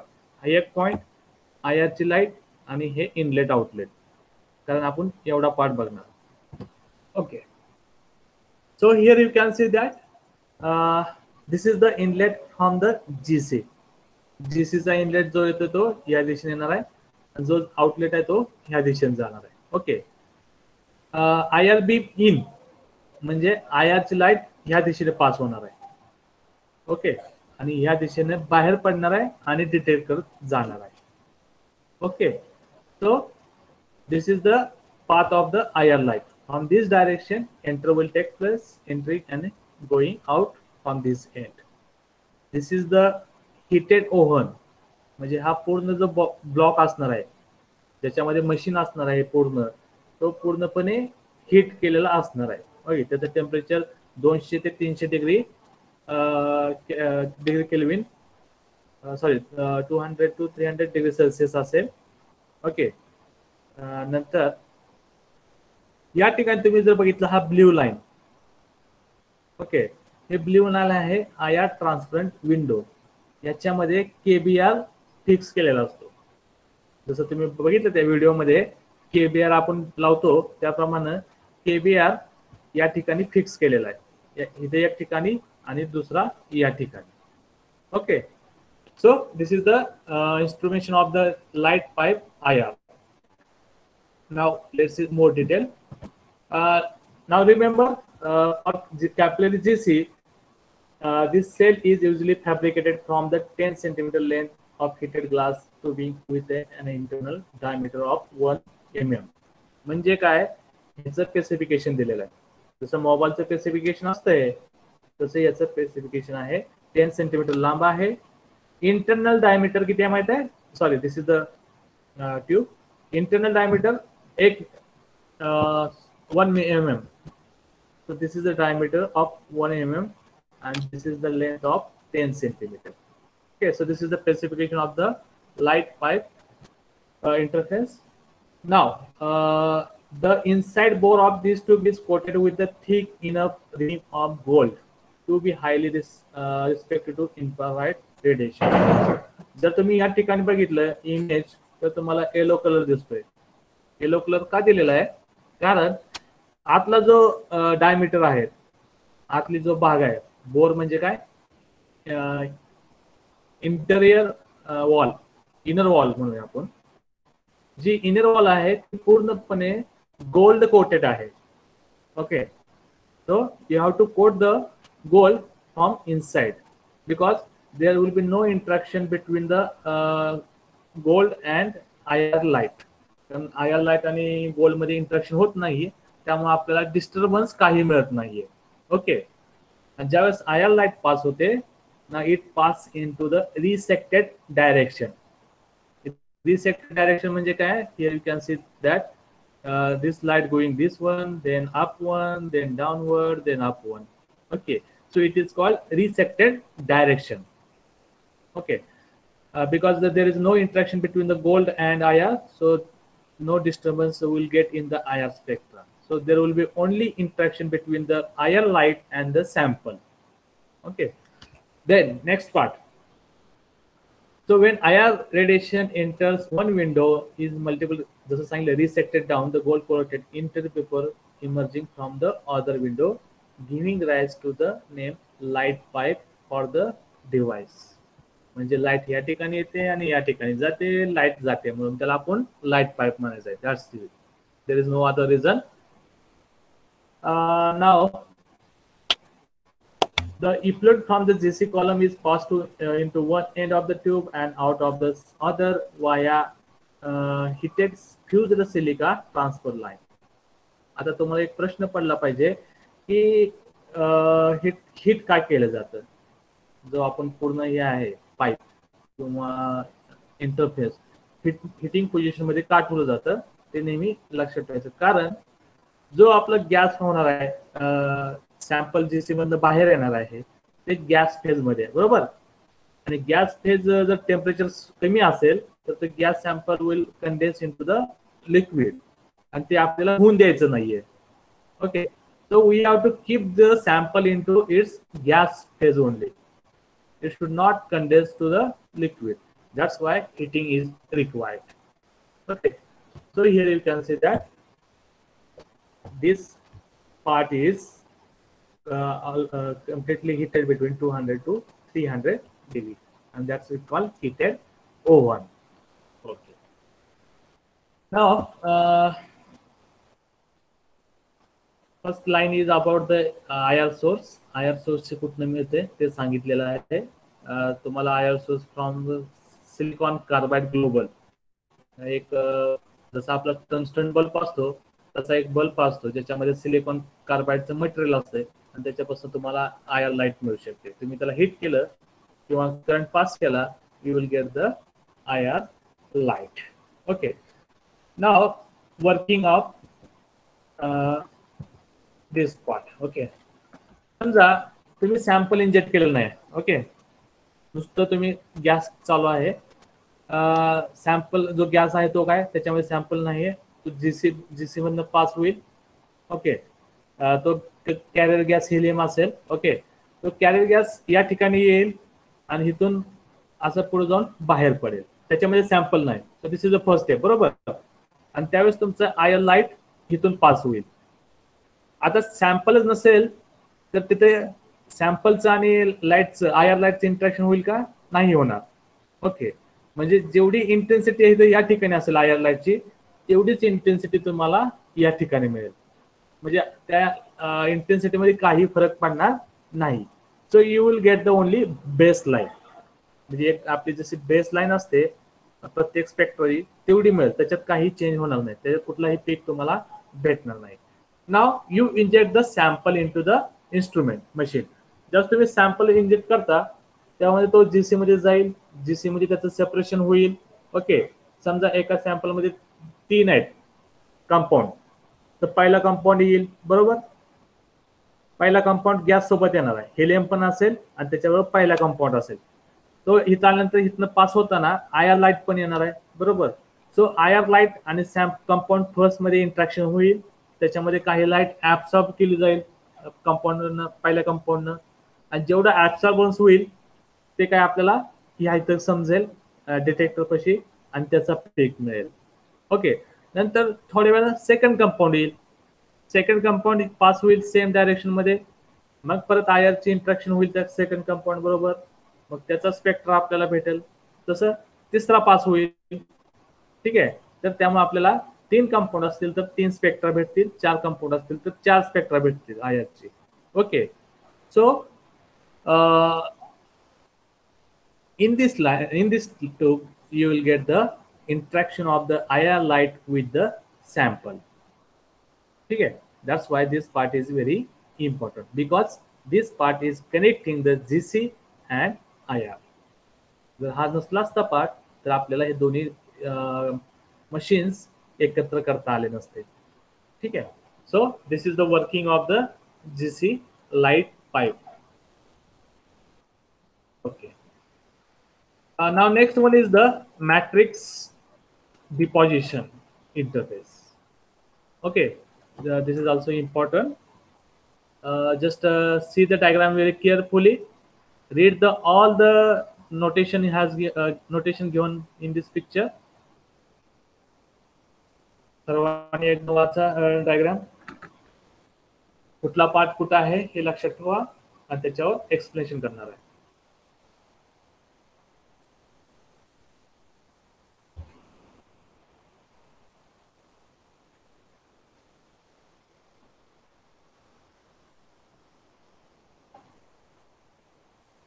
Okay, so this is the interface which connect the GC with the IR.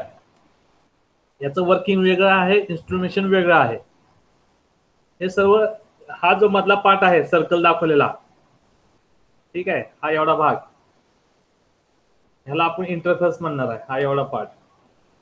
Okay, हा जीसी क्रोमॅटोग्राफीचा कलर जीसीचा पार्ट आहे. इथनं तुमचं कॉलम मधनं सॅम्पल बाहेर येणार आहे, बरोबर. या ठिकाणी सॅम्पल इंटरफेस मध्ये एंटर होणार आहे. So this is the inlet of the sample, ठीक आहे, इथून बाहेर पडणार आहे. So this is the outlet of the interface. जसं आपण पहिल्यामध्ये बघितलं लाईट पाईप, तिथे एक फक्त पाईप होता, आता इथं सर्कल आहे. ओके, स्पेरिकल इन्स्ट्रुमेंट आहे. मॅट्रिक्स डिपॉझिशन त्याचं नाव आहे. So this is the centre interface. याच्यामध्ये तुम्ही बघू शकता binocular microscope, then this is the window, क्रायोट windows, then this cryo disc. हा जे सर्कल आहे आतला ती एक डिस्क आहे. ओके, याच्यावर सॅम्पल डिपॉझिट होणार आहे. So cryo disc is this one M3.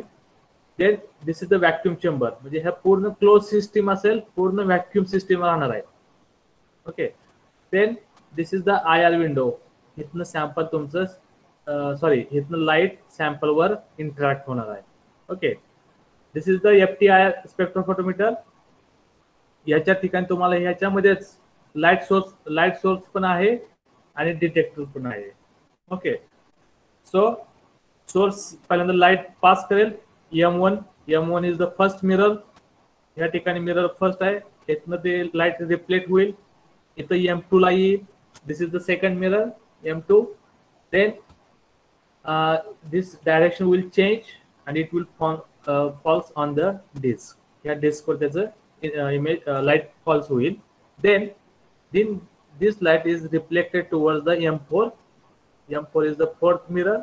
Now this fourth mirror M4 will reflect the light towards the M5.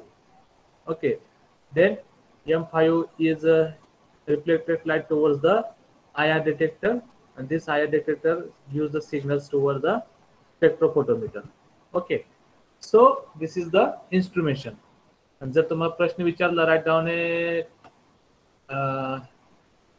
Details about the interference matrix deposition interference, so you have to start with the diagram. It's working थोडंसं short मध्ये लिहायचं आणि you have to explain more about the this part. याच्याबद्दल तुम्हाला जास्त सांगायचं आहे. JC बद्दल जास्त सांगायचं नाही, IR बद्दल सांगायचं नाही. you have to explain this part.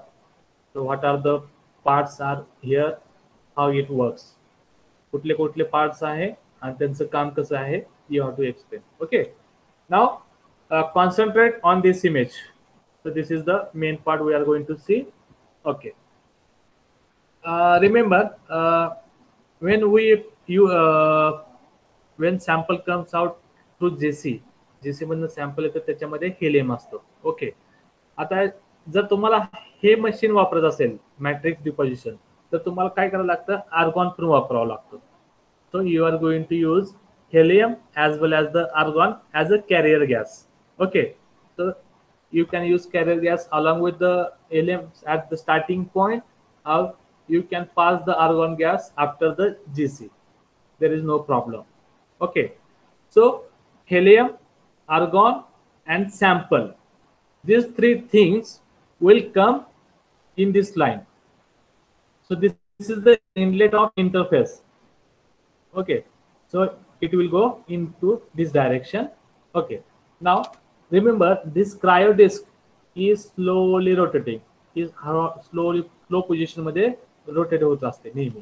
Okay, आता आपल्याला माहिती आहे GC चं टेम्परेचर किती असते, अराउंड 300. ओके, अबाउट 250 असतेच. तर 250 to 300 म्हणजे हॉट टेम्परेचर असते. त्यामुळे जे आपले जे काय सॅम्पल असेल, ओके, ते सॅम्पल कशामध्ये असेल, गॅस फेज मध्ये असेल. ओके, आणि इथलं जे टेम्परेचर आहे ते कमी असते, below 100. Okay, remember this is the difference. In GC temperature is around 300, but at this point the temperature is very low, even less than 100. Now what will happen because of this temperature? So there is a sudden change in the temperature. Okay, now when argon, helium and sample comes, only argon and sample will condense. Helium च condense होणार नाही. Helium आहे तसा vapour phase मध्ये राहील. फक्त argon and sample will convert into the solid. Okay, condense होतील. ठीक आहे, आता कंडेन्स होतील आणि कंडेन्स झाल्यानंतर याच्यावर डिपॉझिट होतील. Okay, I am using word deposit on the this disc. याच्यावर डिपॉझिट झाल्यानंतर काय होईल, ही स्लोली मूव्ह होते किंवा रोटेट होते. ओके, आणि ज्यावेळेस ही येईल ह्या पोझिशनला येईल, ठीक आहे, तर काय होईल, तर ह्या दिशेने आपल्याला एक लाईट येते, हायर लाईट. हे लाईट इथं येईल, तुमचं सॅम्पल इथं असेल. सॅम्पल मध्ये काय असणार आहे, आर्गॉन अँड सॅम्पल. ओके, हे असणार आहे दोन. कारण हिलियम तर डिपॉझिट होणार नाही, त्याचं कंडेन्सेशन होणार नाही, तो आहे तसा निघून जाईल बाहेर. So on this disc you have only IR and sample. ठीक आहे, त्यामुळं ही लाईट इथं आली, त्याच्यामध्ये इंट्रॅक्शन झाल्यानंतर काही लाईट ऍब्सॉर्ब होईल, काही लाईट रिफ्लेक्ट होईल, आणि ती रिफ्लेक्ट झालेली लाईट तिथून पुढे पास होईल आणि डिटेक्टरवर जाईल. आणि जेवढा फरक असेल तेवढं इथे काय असेल तो रेकॉर्ड केला जाईल. So this is the working of the matrix deposition. And here argon and sample get deposited. That's why it is called the matrix deposition interface. This is the reason to include the name deposition. ठीक आहे, आता जे sample deposit होतं त्याच्यावर IR त्याच्यासोबत argon असतं. ठीक आहे, that's why it is called the matrix and deposition is there. That's why name is the matrix deposition interface.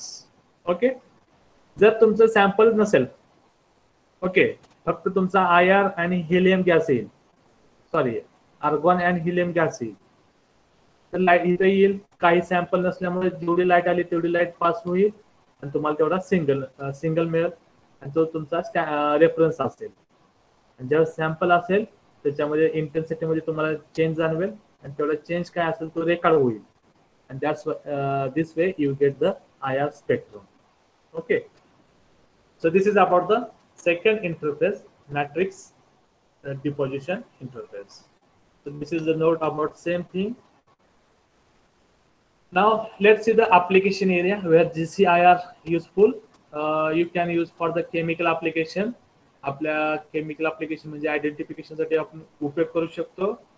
ठीक आहे. इन ऑर्गॅनिक्स इन वॉटर्स किंवा सॅम्पल नदीच्या पाण्यामध्ये किंवा कुठल्याही पाण्यामध्ये काय काय सॅम्पल्स आहे ऑर्गॅनिक ते आपण याच्या सहाय्याने उपयोग करू फाइंड आउट करू शकतो.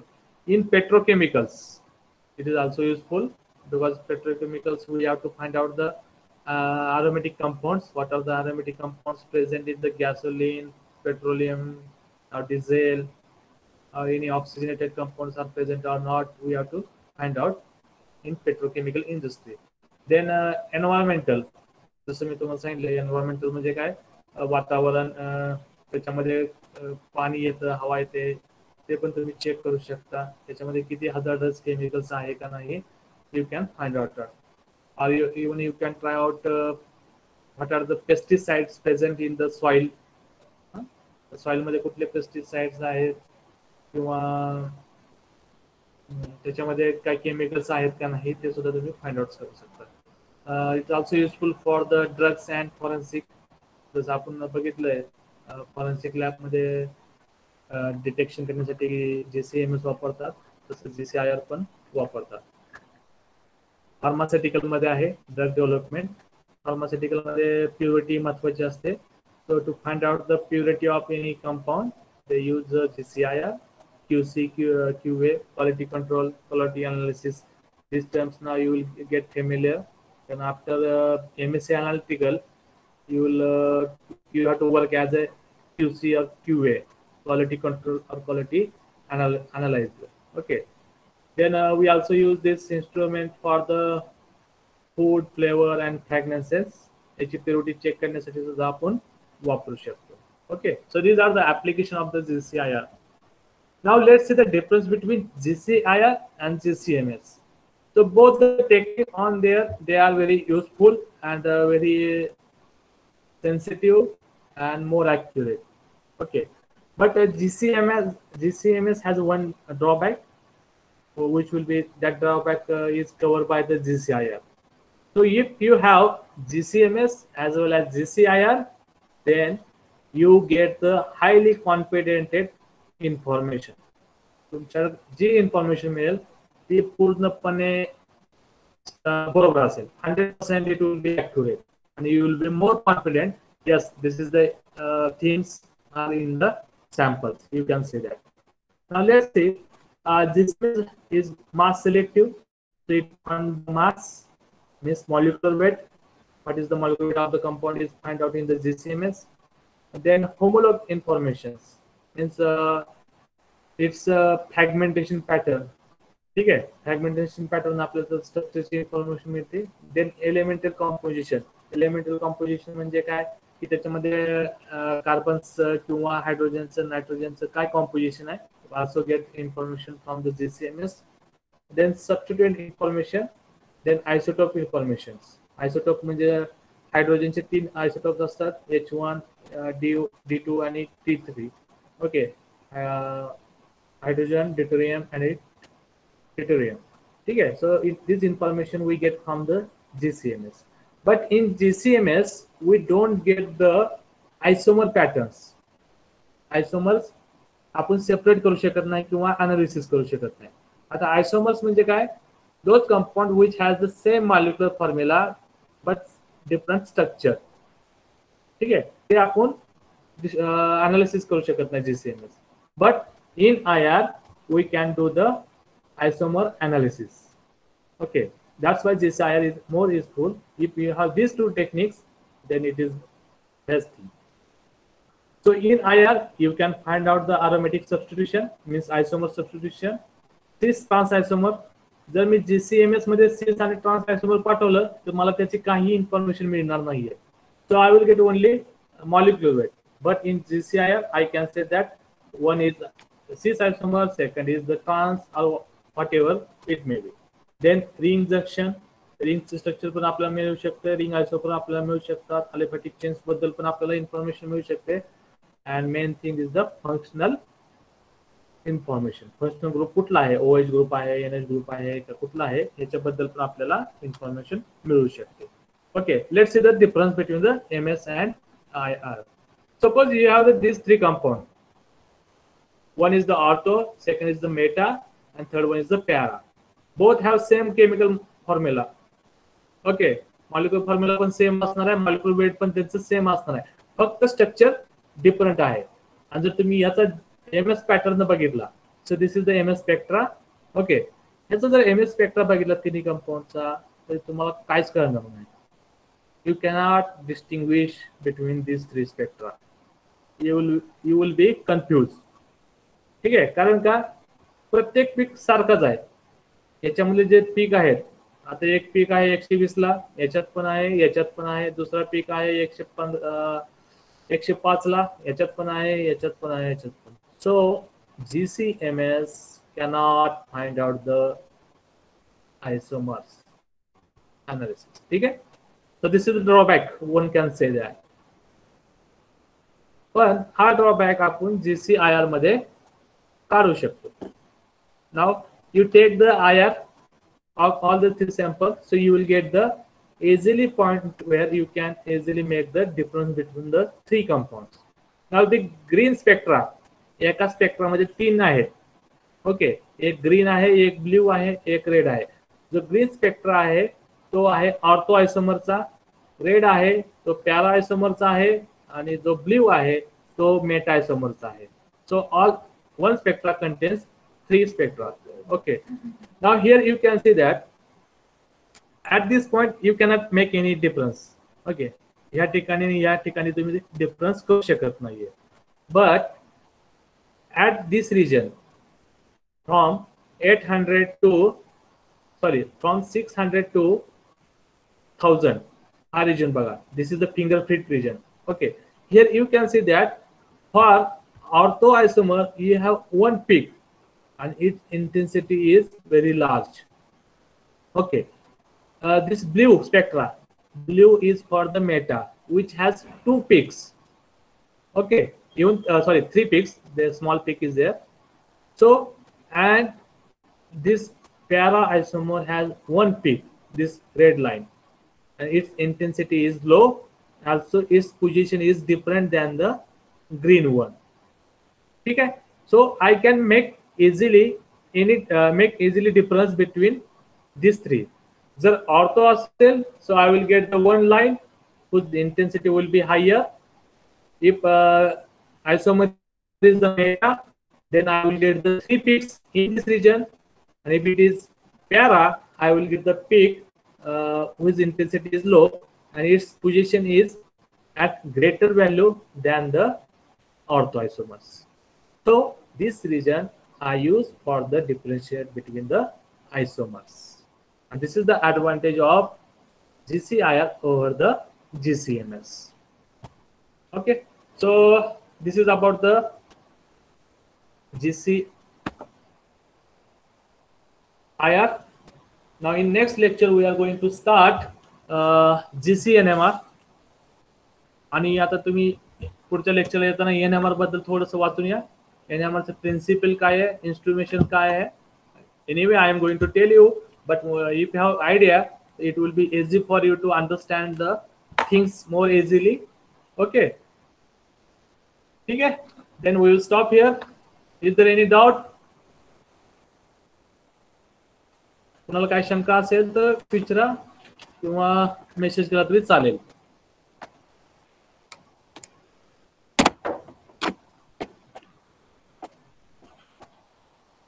ओके, मग आपण थांबूया.